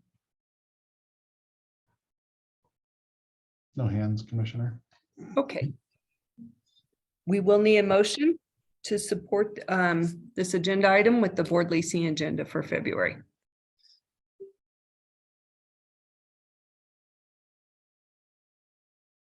I move to approve the board leasing agenda for February 2023 as presented in our packet. Thank you, Commissioner Clark. Is there a second? Mr. Commissioner Chavez, I'll second. Commissioner Chavez seconds. We'll call a vote. Commissioner Clark, Aye. Commissioner Heath, Aye. Commissioner Chavez, Yes. Commissioner Frobe, Yes. and the chair votes yes. That motion passes 5-0. All right, thank you, Andy. With that, we're to minutes. Does anyone have any changes they would like to recommend for the minutes? I don't see any comments from commissioners, so we will pass those by acclamation. And we are going to do our delayed board governance conversation with Emma Schultz. And Emma, I appreciate you hanging with us all of the last meeting and this meeting. Ed, it looks like we'll need to go into executive session to do so. Commissioner Scanlon, if I could, while we've still got tape rolling and before we switch to executive session, just cover a couple of logistical things for everybody for the next few months. Before the meeting started, Commissioner Heath asked me about March. We'll only need 1 day in March. Wednesday, March 8th is the day that's held on your calendars. You can have your Thursday back. I'm still finalizing the agenda there. I think there are some things where it may be worth us gathering in person. We've got to do the stewardship replacement properties. We've also got a presentation from Excel about the Power Pathway project. I think, again, I respect that some of you have to travel distances. I think this may be one where we want to do it. So, but I'll get back to you in the next few days as we finalize that agenda for sure. I can say it's just the 1 day. Okay. Let's look out to the summer a little bit. In April, we're going to do a workshop tour here in Denver, Metro Denver, led by Chris Smith, in which we're going to tour several of our large commercial real estate assets. We're kind of at a point with those where we either need to make some big reinvestments into some of them, or maybe we want to sell them. And so I think it's time to look at that portfolio and what it does and doesn't do for the overall asset allocation of the trust, and make some decisions before we commit to some capital expenditures. So I think in April, we ought to plan on 2 days. 1 day we'll be touring the assets up and down the Front Range. Okay. In May, Justin Beery, our new water specialist, is going to lead a day looking at water assets and some of the challenges and opportunities in that line of business, show some examples of interesting things. I think we are headed to northeastern Colorado. Greg, correct me if I'm wrong. I know you were working with a few lessees and a few locations about where we could best see examples of some of the things we're going to talk about. Yeah, that's our sense of it now, although I think we might just base that out of Denver. Okay. But for sure, a water-focused tour in May. In June, the big Thunderwolf utility scale solar project that is on land board land down in Pueblo County will have the ribbon cutting, and we are working to have our meeting overlap with the governor cutting the ribbon on that. Pretty cool project. It's the largest utility scale solar in the state. It's also got a big battery storage component to it.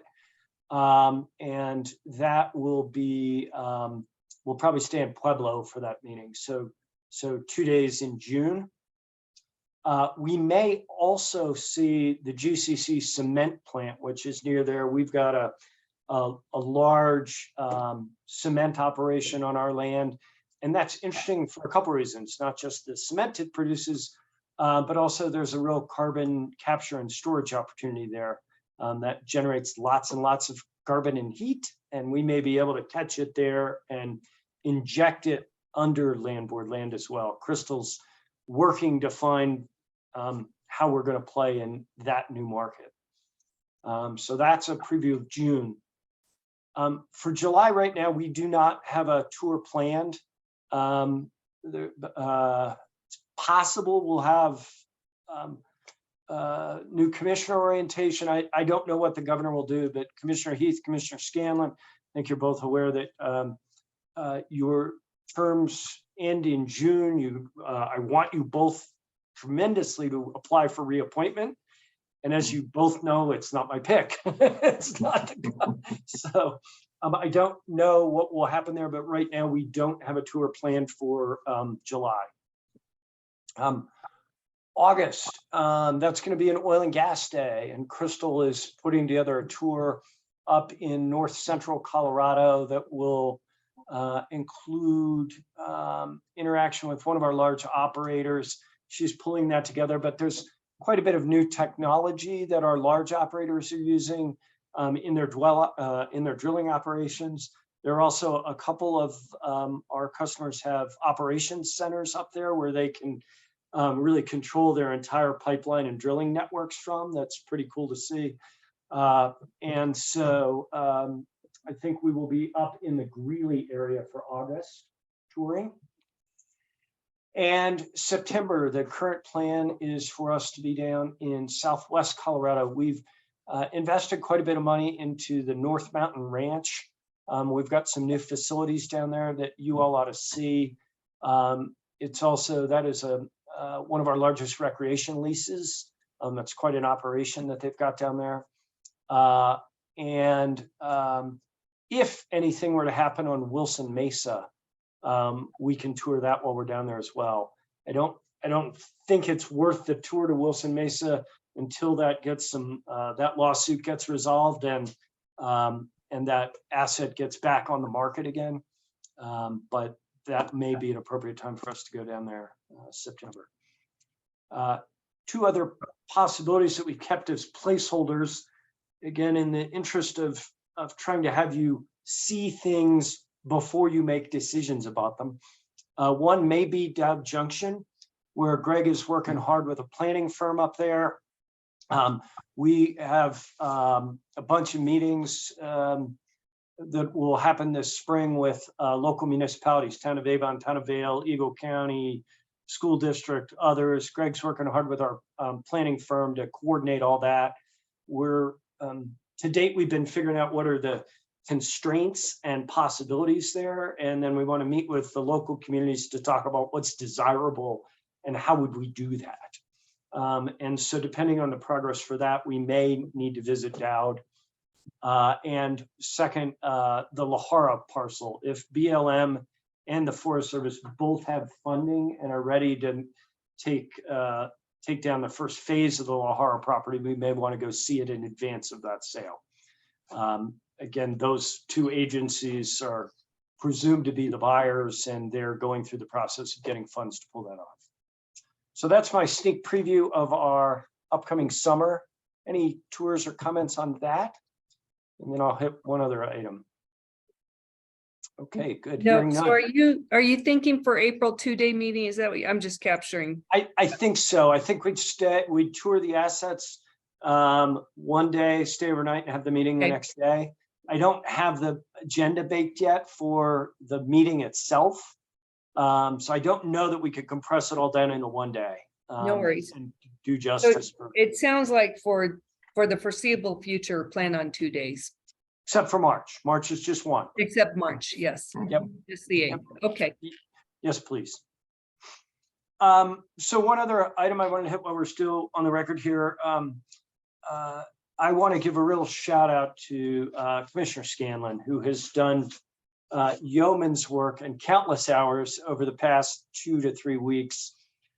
You will recall that we got the House Bill 1146 passed last year, which made some minor tweaks to asset allocation and distribution policies, but mostly tasked the state treasurer with convening a working group to study whether there were bigger changes that could be made.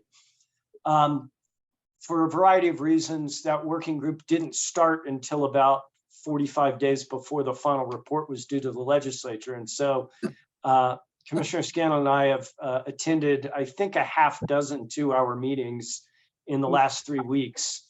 It has been,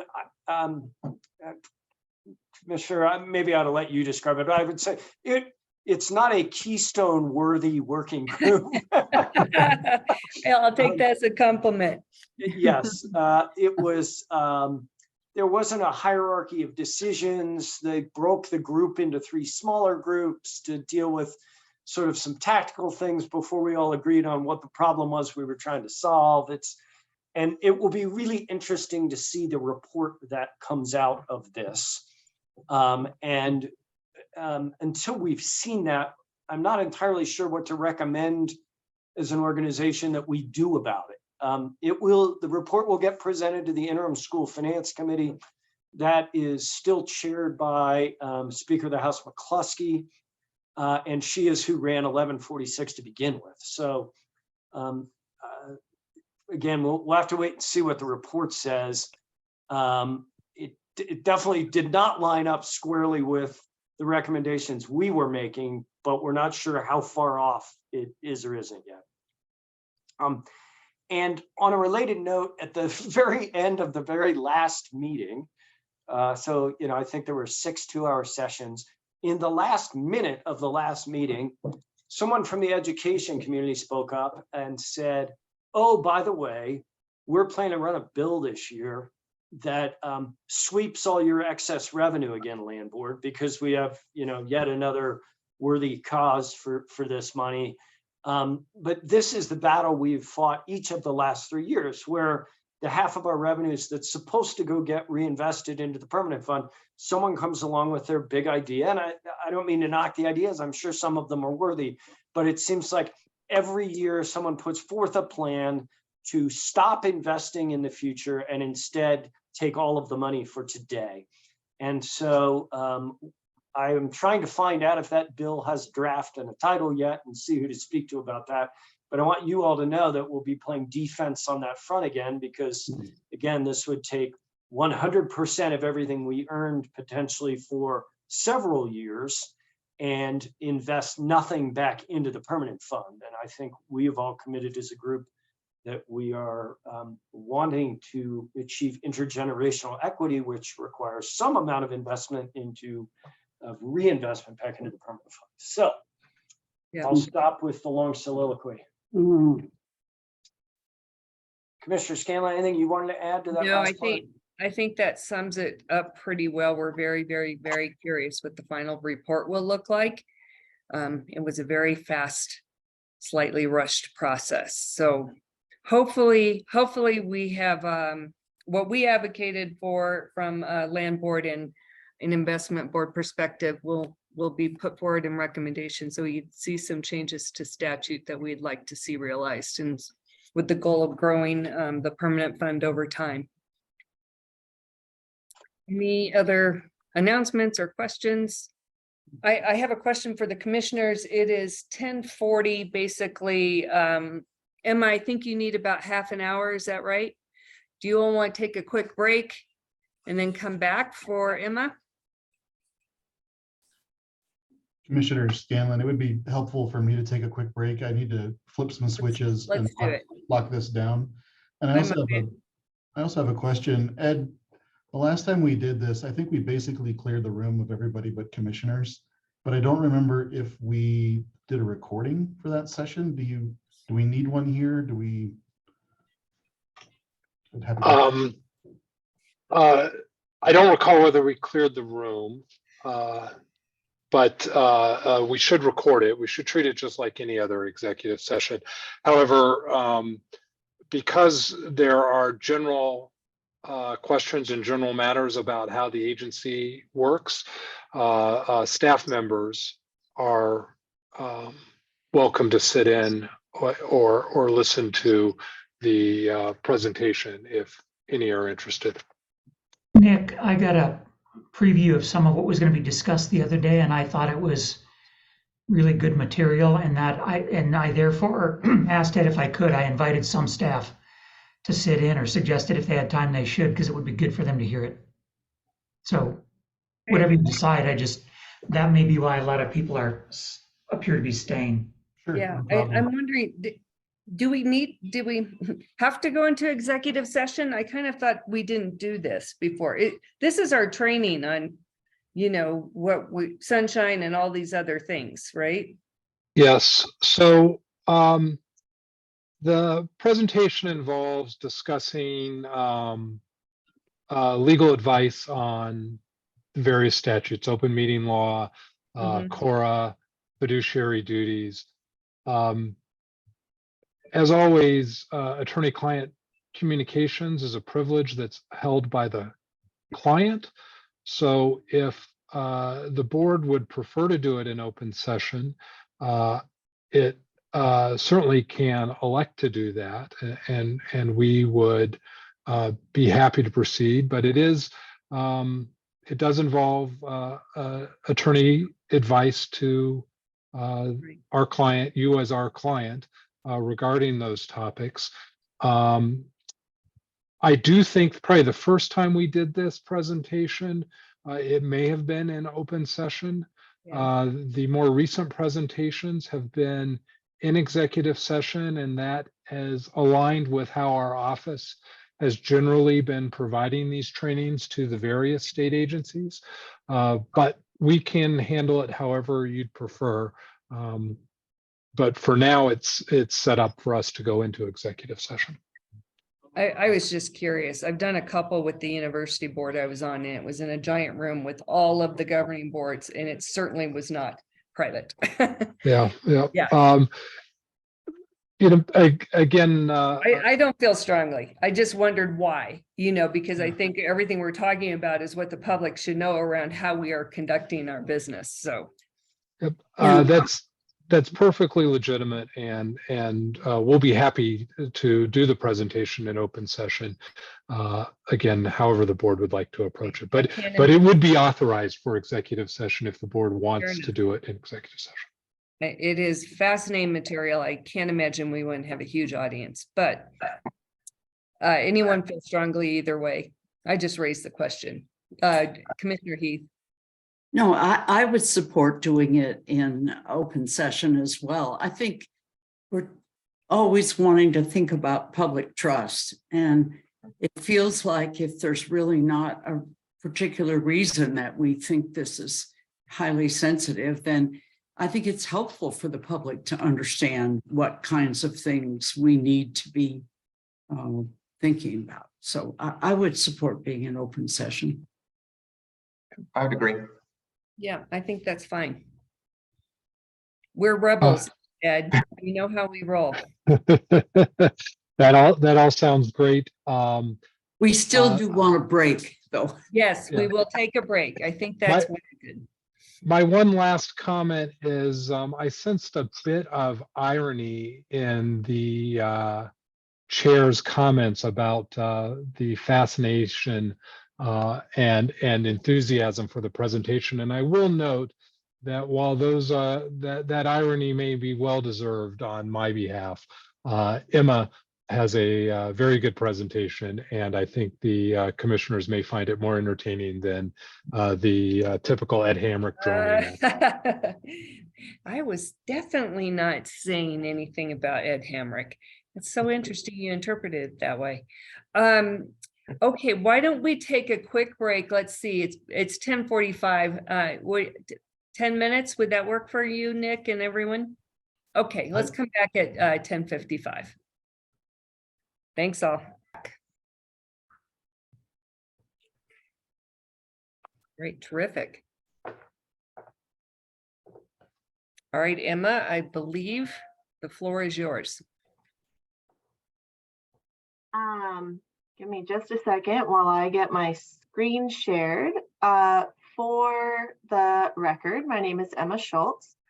I am a second assistant attorney general. And okay, there we go.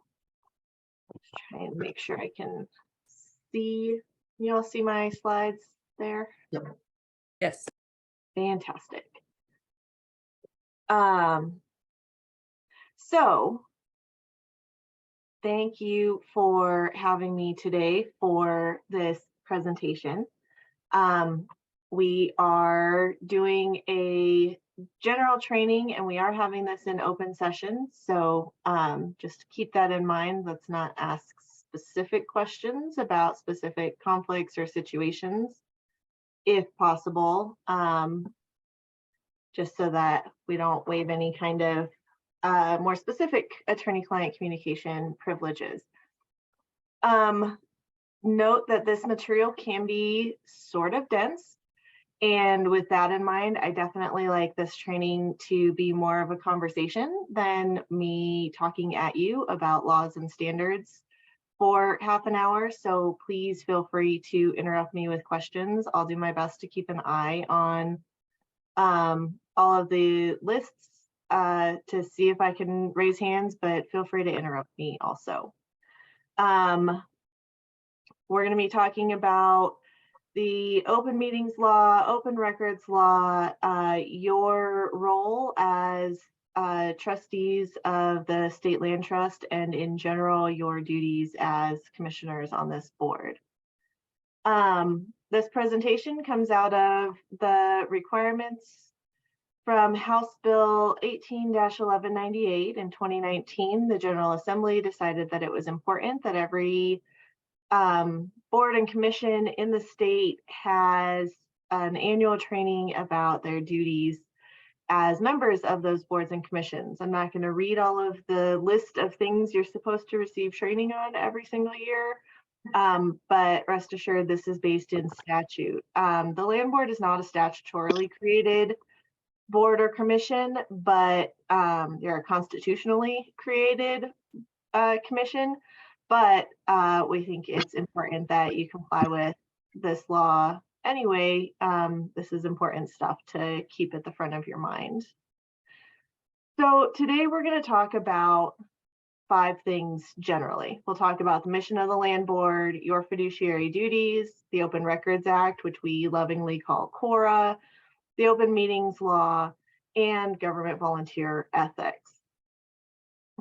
So with that, I think we'll just dive right in. The State Land Board's mission, as I hope you all are aware and comfortable with, is to act as a trustee for the lands granted to Colorado in public trust. And in that role, it's important to recognize and keep in mind that the trusts are intergenerational and that the economic productivity is dependent on sound stewardship. Your duty under the Constitution is to provide prudent management, location, protection, sale, exchange, or other disposition of lands to produce reasonable and consistent income over time for the public trust.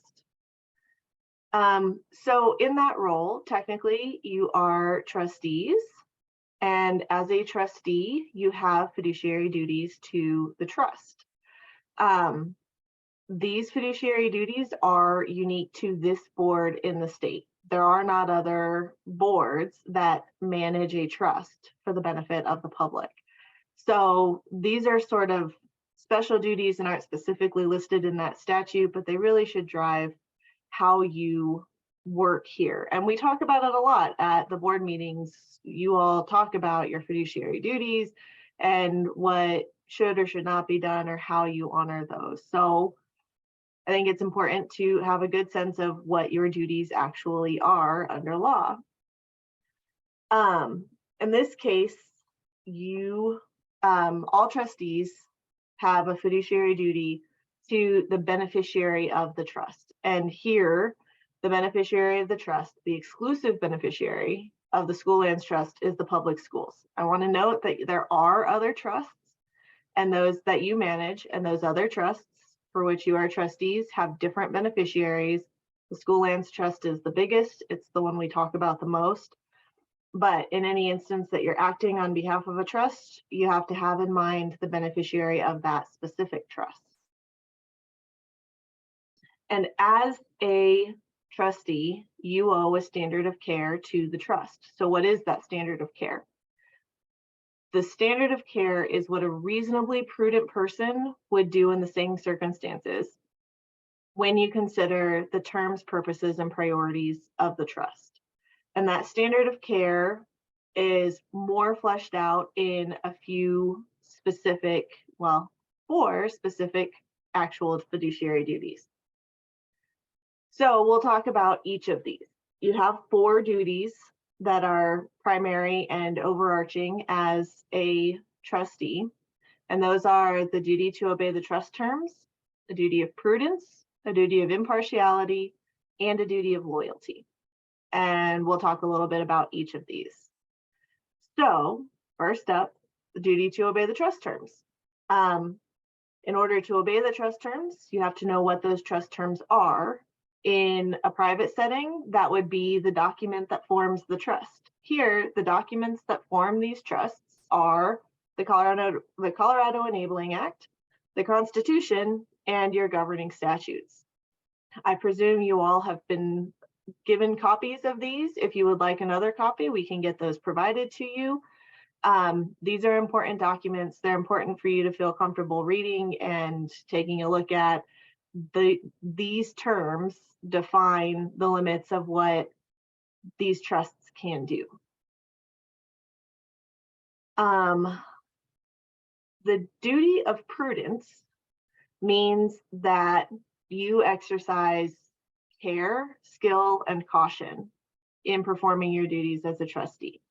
And what's important to remember here is that you're managing the property of others, which means you generally have a higher level of prudence than you might have with your own property.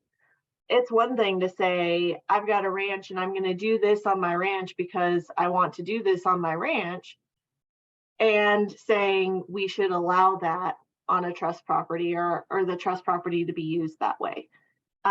You just have to have a little bit higher standard of prudence or a higher standard of care when you think about what you're willing, what you're doing in managing property that belongs to someone else, in this case, the school children or the other trust beneficiaries.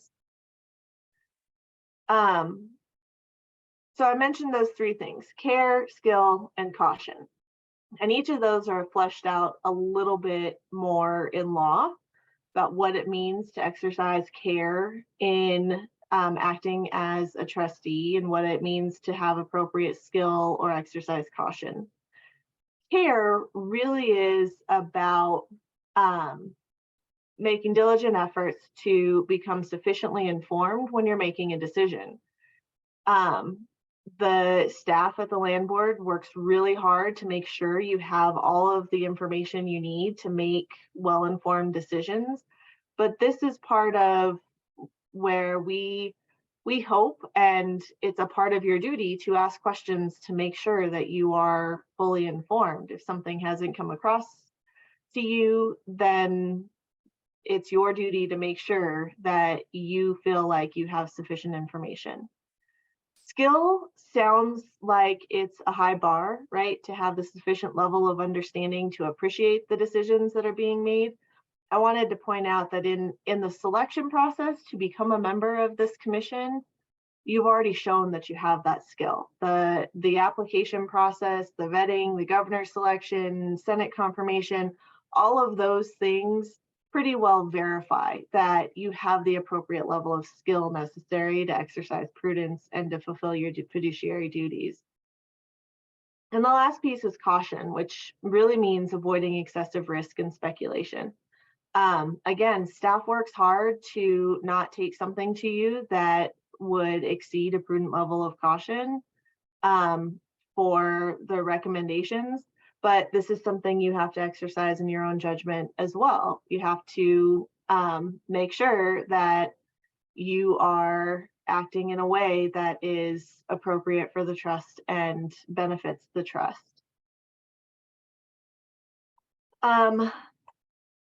The duty of impartiality is really about balance. And there's two layers of balance that we're talking about here.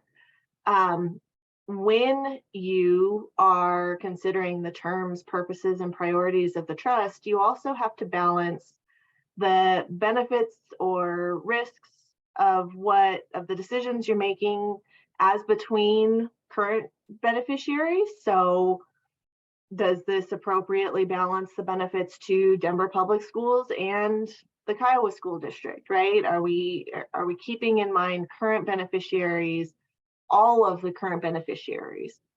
And because this trust is generational, you also have to balance current beneficiaries against future beneficiaries. Is this good for 2022 schools and 21-22 schools or not? And that balance is a big part of the weighing that you do in every decision you make for the trusts. And the other thing I like to point out is that balance doesn't mean that everything is precisely equal. I tell my kids this all the time, there's a difference between fair and equal, right? Having balance doesn't necessarily mean precisely equal as between current beneficiaries or between future and present beneficiaries. It means that there is some level of balance, some level of fairness and appropriateness across the board, and you've weighed those options. The duty of loyalty is also something that is a part of your fiduciary duties. You have a duty to administer this trust solely for the best interests of the beneficiaries and not anything else. And this is a conversation we've had a couple of different times, especially talking about things like conservation or, conservation's a good one to think about, right? Conservation for the sake of conservation is great, but that shouldn't be form the sole basis of your decisions. Ancillary benefits of your decisions are great, but your decisions have to be made with the trust front and center. And this is something that it's one of the very few things that we actually have direction from the courts on. The Branson case looked at this quite a lot and pointed out that the long-term goal of the trusts include are to have economic potential and productivity for the intergenerational trusts, but there's a risk that those things can go too far. And so that tension, that balance between current and future beneficiaries, it's not an easy balance to strike, but it is something we have a little bit of guidance from the courts on. And I think that can be helpful. It's a good reminder in putting the trust beneficiaries front and center in all of the decisions that you make. Even though there may be wonderful ancillary benefits, the reason for your decision really should be founded in the trust itself.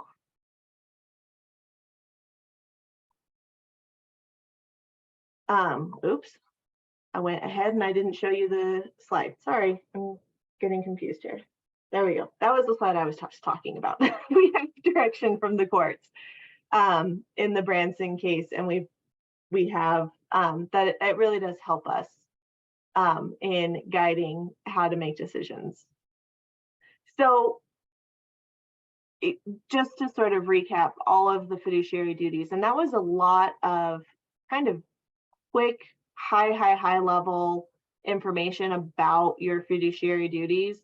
There's a lot of law about fiduciary duties in general. You've gotten a lot of advice, great advice from Ed and Corey and Aaron, and will continue to do so. If you ever have a question about it, definitely reach out. But the idea here is that it is your duty to exercise reasonable prudence and care in managing the trust solely for the benefit of the trustees. Commissioner Heath. Oh, you're muted still. Commissioner Heath, you're muted. What was the gist of the Branson versus Romer case? I'm going to phone a friend and ask Ed to help me on that because I've read it, but he is far more familiar than I am in answering that.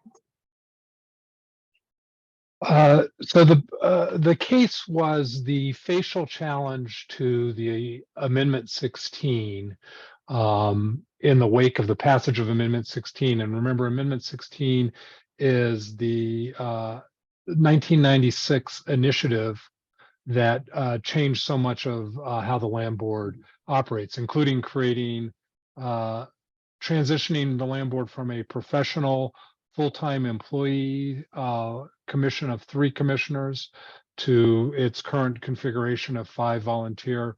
It created the concepts of the stewardship trust. It validated the practice of non-simultaneous exchanges.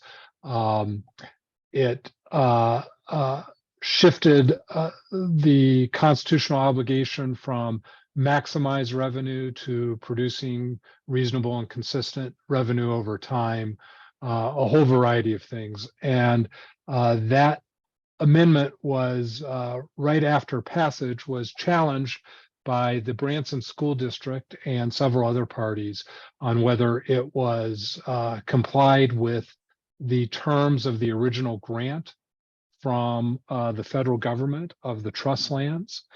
And in 2 very good and reasoned opinions, one in the Federal District Court and then one in the 10th Circuit Court of Appeals, the court recognized, and it dealt with a lot, it's a long opinion, but just to stay in the nutshell, it found that Amendment 16 was valid and complied with the federal grant on a facial standpoint, meaning that there wasn't anything in the terms that specifically violated the federal grant, but it did recognize that the application of Amendment 16 could violate the terms of the grant and set out general principles of how the trust should be managed. And the most significant one is the recognition that the public schools and the funding of public schools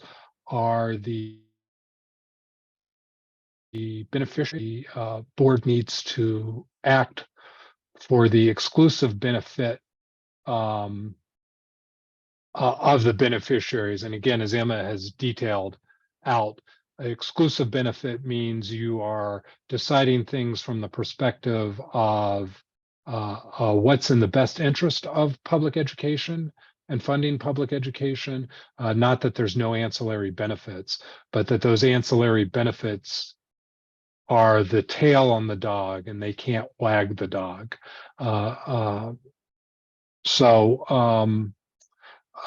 I'll be happy to provide you with copies of those opinions or talk about them in more detail, but that's as close as I can get to a nutshell of them. Thank you. Thank you very much. Sure.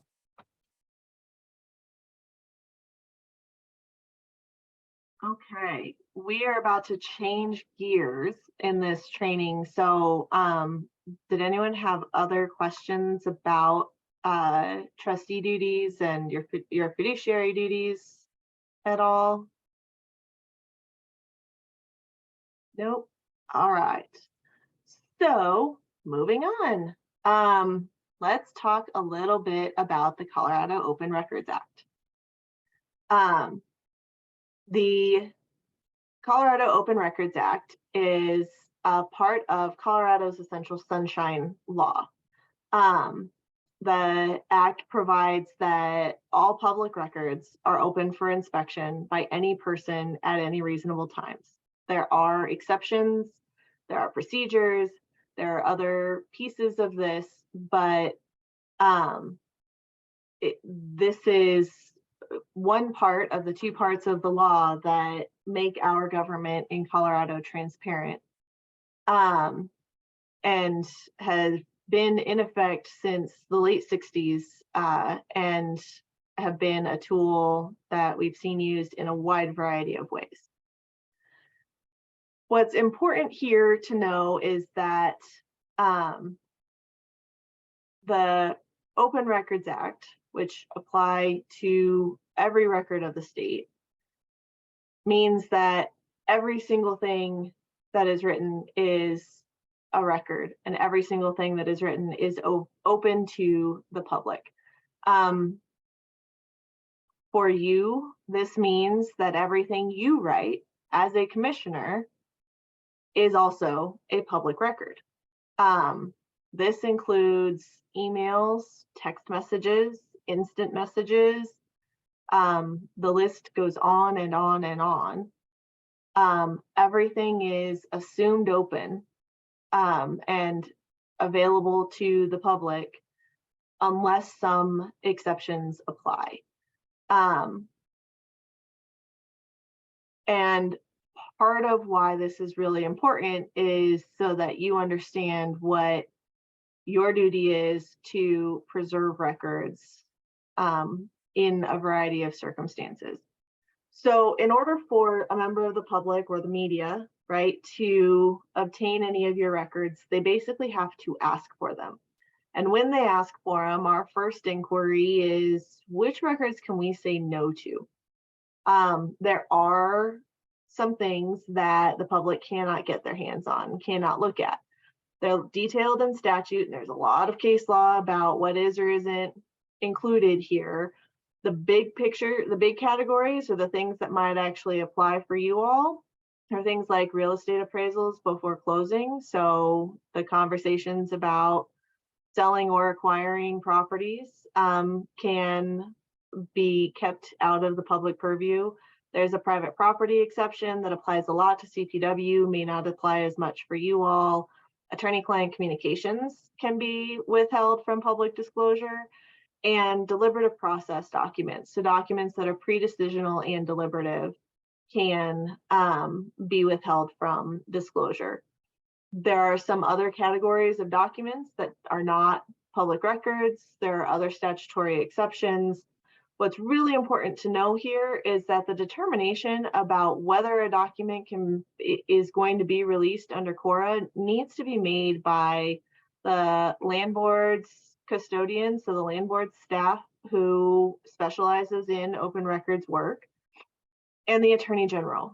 And there are some things that the custodian can make those decisions by themselves. Other times they bring questions to us and say, do we need to disclose this, or can we, or not? Those aren't decisions that you make. So if you are asked for documents, you have to provide those, and then those decisions get made on our end.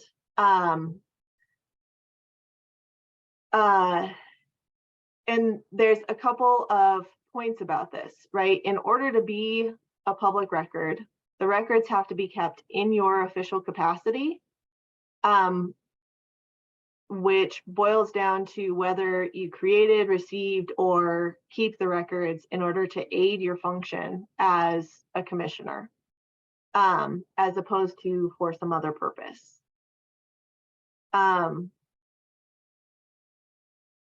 Let's see. One of the really important pieces of this is email. Every one of you was given a state email address when you became a commissioner. And I know adding another email address is never fun in terms of having to check yet another place for emails. Use of those is important because it helps you draw the lines between what's personal email and what's not personal email. Truly personal communications are not public records. And we can redact personal portions of emails, but it really is a best practice to avoid using your government emails for public purposes at all. What can happen is if you use public email, or if you use your personal email for public purposes, then that personal email is open to search for Cora records if we get a request. Or if you use your government email for personal purposes, that is also open for Cora disclosure. And so it works both ways. You don't avoid Cora by using a personal Gmail account. It's still Cora. It's just now Cora gets to reach all the way into your personal Gmail account. And no one really wants that. What ends up happening is you would have to provide those emails to us in response to a Cora request, and we would work to redact fully personal things from the emails. But it's a distinct possibility that if it's challenged, then those personal emails end up getting looked at by staff at the land board, staff at the Attorney General's office, maybe a judge, maybe opposing counsel. At the end of the day, something that was meant to be personal, even if it is maintained as personal, is still not very personal, right? So in those best practices pieces, right, think about finding ways to not include personal information that you would not otherwise want to be seen by people who aren't you and the recipient of that email. You know, the real easy pieces to think about are things like responding in a work email, right? Responding in a commissioner's specific email and then adding a note about the kids' soccer practice, or you know, it's something about your kids, or I'm not available until this time because I have this kid conflict. We can redact the comments about children or personal life issues. It's easier for all if you leave out the personal stuff, especially if you don't want something like that known.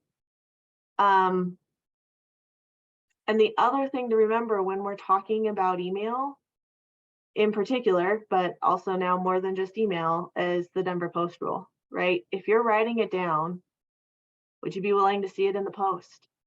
And if not, don't write that email. And this goes further than just email. If you wouldn't want it in the Post, don't say it in an instant message chat. If you wouldn't want it in the Post, don't put it in a text message. There's a case where a governor, I believe it was Hickenlooper, had to actually turn over their personal cell phone so that the judge could read the text messages that were being claimed. Text messages are included as public records. So if you don't want it to get out, don't put it in writing.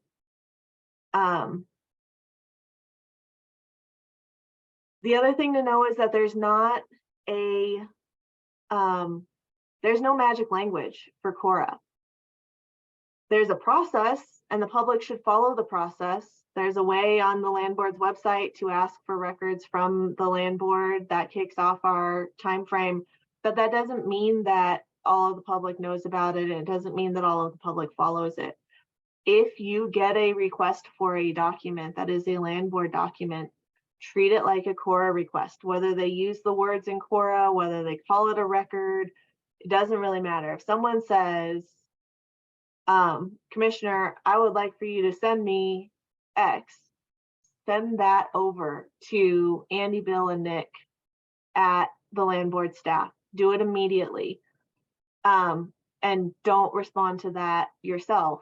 Whether it is or is not a Cora request is a determination that the staff will make. You don't have to decide that for yourself.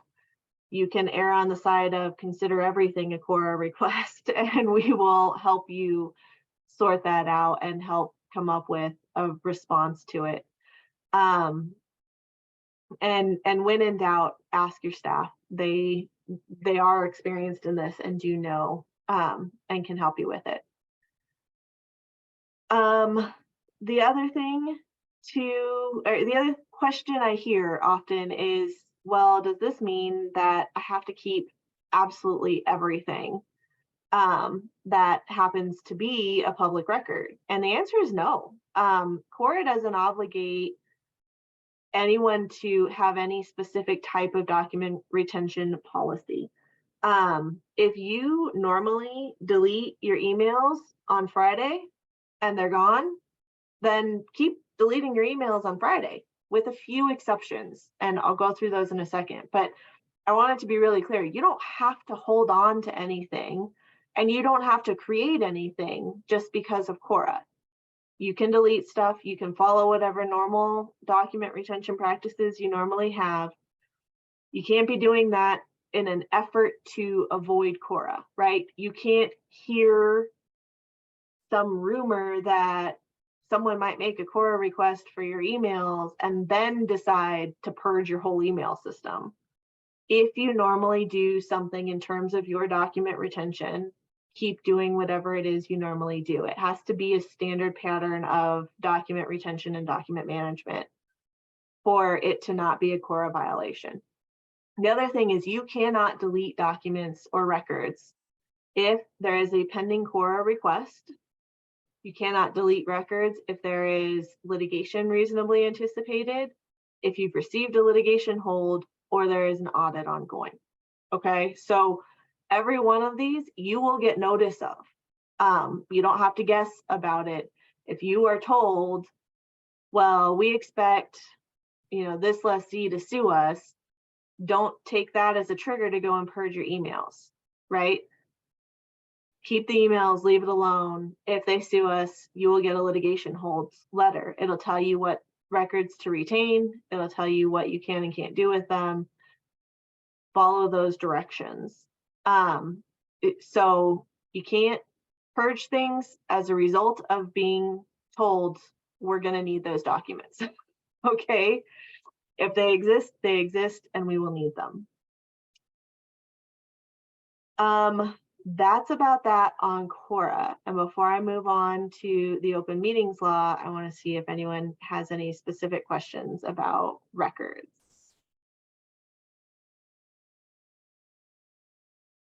Commissioner Heath, did you have another question, or was that the hand up from before?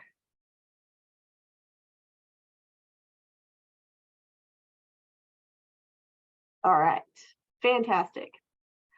Okay, so let's talk about the open meetings law. This is part 2 of the Colorado Sunshine Laws, right? The open meetings law ensures that there's transparency in government decision-making and in government business.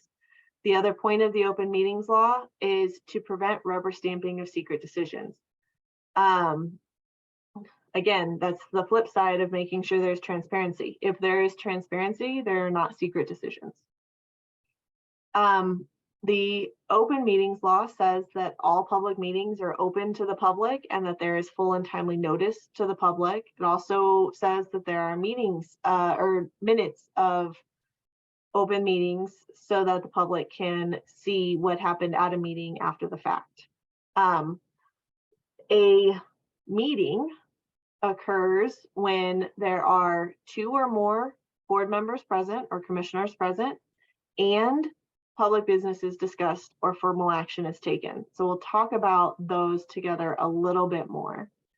A meeting is any and all form of communication. So this means an in-person meeting, right? 2 people in a room can be a meeting. 2 people on the phone can be a meeting. Obviously, a meeting can be in this sort of virtual setting. Also, text messages and emails can constitute meetings under the open meetings law. So text messages and emails are sort of a double whammy under the open records and open meetings laws.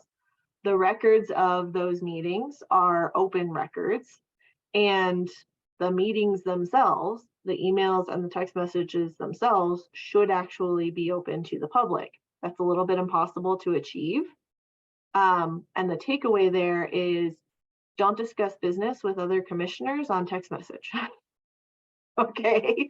And don't discuss business with other commissioners by email. Use the staff to convey information among each other, or wait until we are in one of our open meetings to talk to each other, particularly about the business of the land board. And so then the next question is, what is public business? What is a business conversation? And a business conversation is business that's rationally connected to the policymaking responsibilities of this commission. The more formal and more familiar piece of business includes, discussing, undertaking a rule or regulation or some other formal action. So business is everything from calling up another commissioner and saying, hey, did you read Wilbur's memo about the noxious weed policy? What do you think? That's business. And calling up another commissioner or texting a commissioner and saying, I really want to vote down that noxious weed policy. I think it's crazy. Will you support me? Right? Both of those are public business. They're different levels of engagement, and both of those would be meetings that are in violation of the open meetings law. One of the express allowances that's sort of an exception to the open meetings law, but it's an allowance under the open meetings law, which is executive session. We have these most meetings.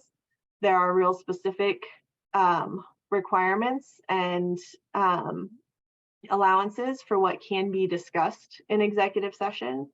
For this board, you have to have 4 affirmative votes to enter executive session, and executive session cannot involve adopting any policies, taking any formal actions, or making any formal decisions. There has to be an electronic recording of every executive session. And that recording has to be maintained by statute for at least 90 days. So that's part of why we go through that song and dance we go through every single time there's an executive session. We have a script. The attorneys help with that script. We follow it, and we follow it so that we make sure that your executive session is in compliance with the open meetings law. If it's not, holding an executive session is then a violation of the open meetings law, and we don't want that to happen.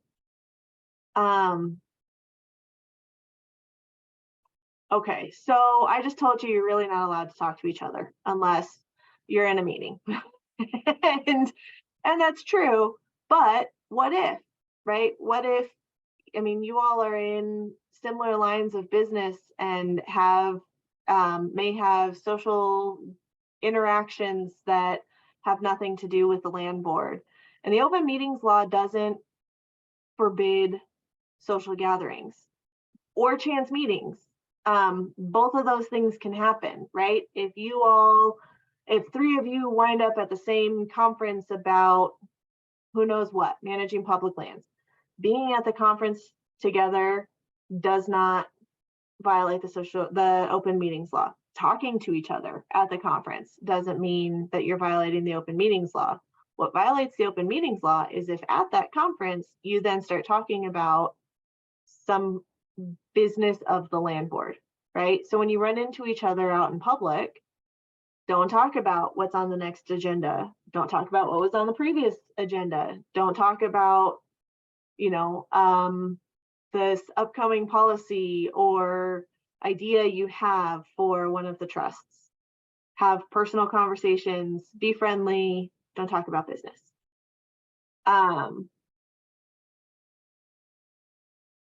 Okay, so what happens if you do violate the open meetings law? And there's a couple of things that can happen.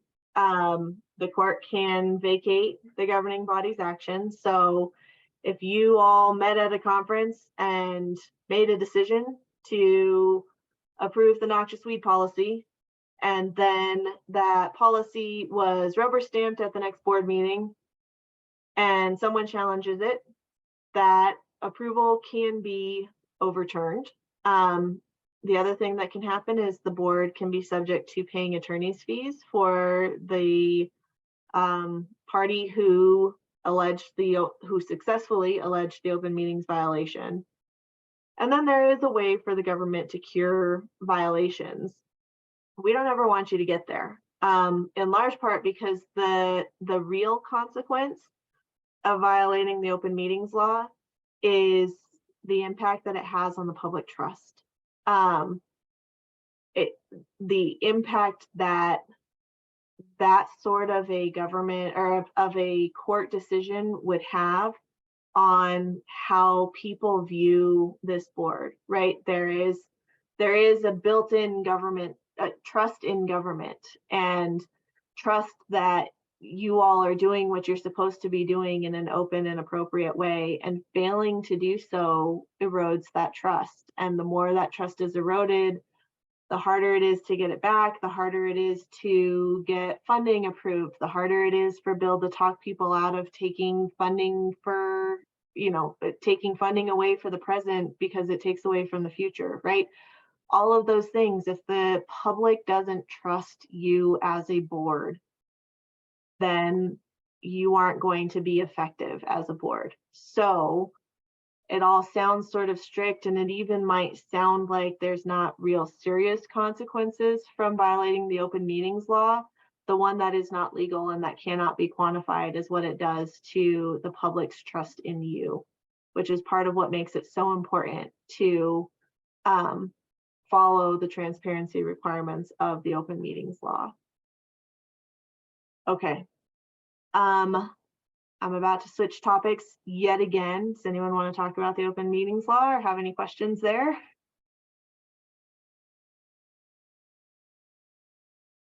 Seeing nothing, let's move on to government ethics.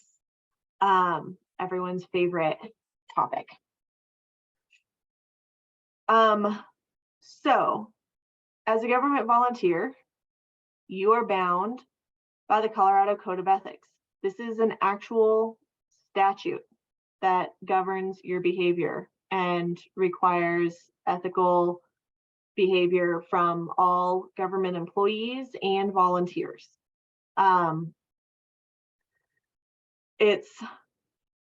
is more in the Code of Ethics than this, but this is the one that comes up most frequently, which is that all government volunteers shall not perform any official act which may have a direct economic benefit on a business or other undertaking in which the member has a direct or substantial financial interest.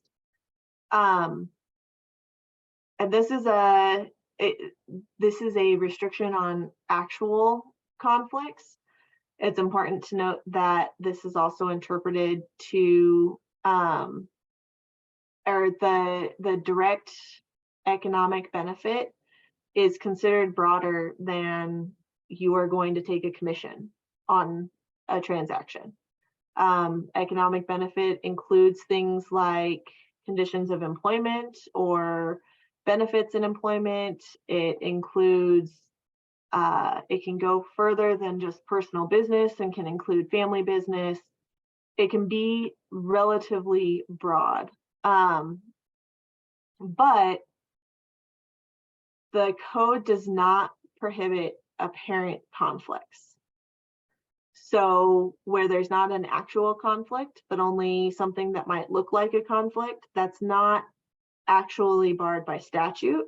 That's where the public trust comes in and the intangibles of looking like something might be wrong, even if nothing is actually wrong. So conflicts of interest aren't easy. And and it's hard to think through, and individual circumstances are different in every situation. But the way that we talk about conflicts of interest are those things that undermine your impartiality as a commissioner, and make you weigh your own self-interest versus your official duties. And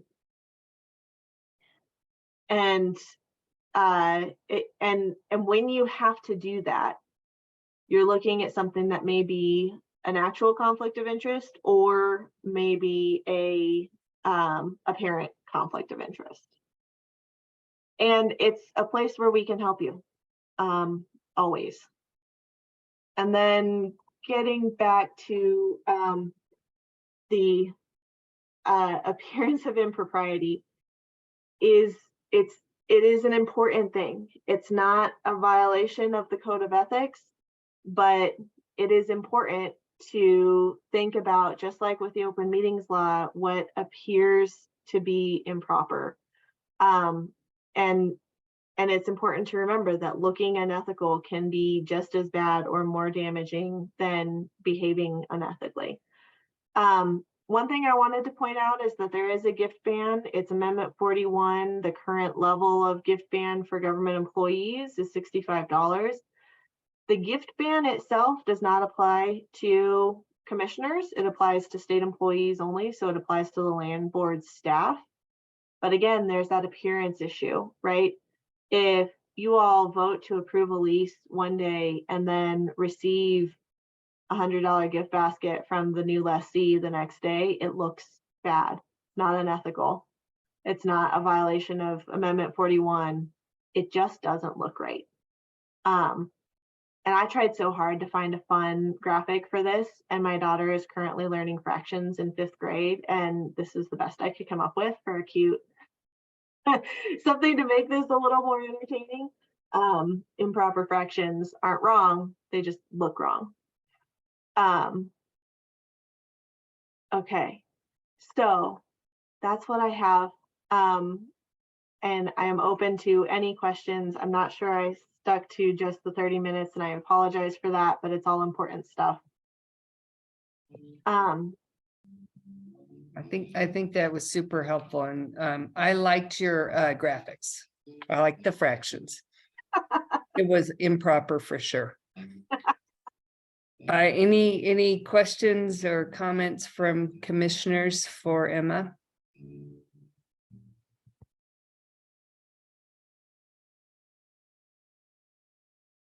All right. Well, I don't see anything, but please remember, we are always here for you. Ed and Aaron and I are available to answer any questions you have about any of this sort of stuff or your duty. If you ever have a question, let us help. Thank you. Thanks, Emma. We would Thank you. definitely will. All right, I think that concludes our meeting. Any final comments from anyone? Director Ryan? Just want to say thank you all. Yeah, thank Appreciate you. all your work. Ed, I didn't know you're Senior Assistant Attorney General. I only thought you were an Assistant Attorney General. I'll work on that. It's all I really deserve. All good. All right. Thanks everyone for your time. Nice to see you on the screen, and look forward to seeing you next month. Thank you. Take care all. Thank you all. Bye. Bye.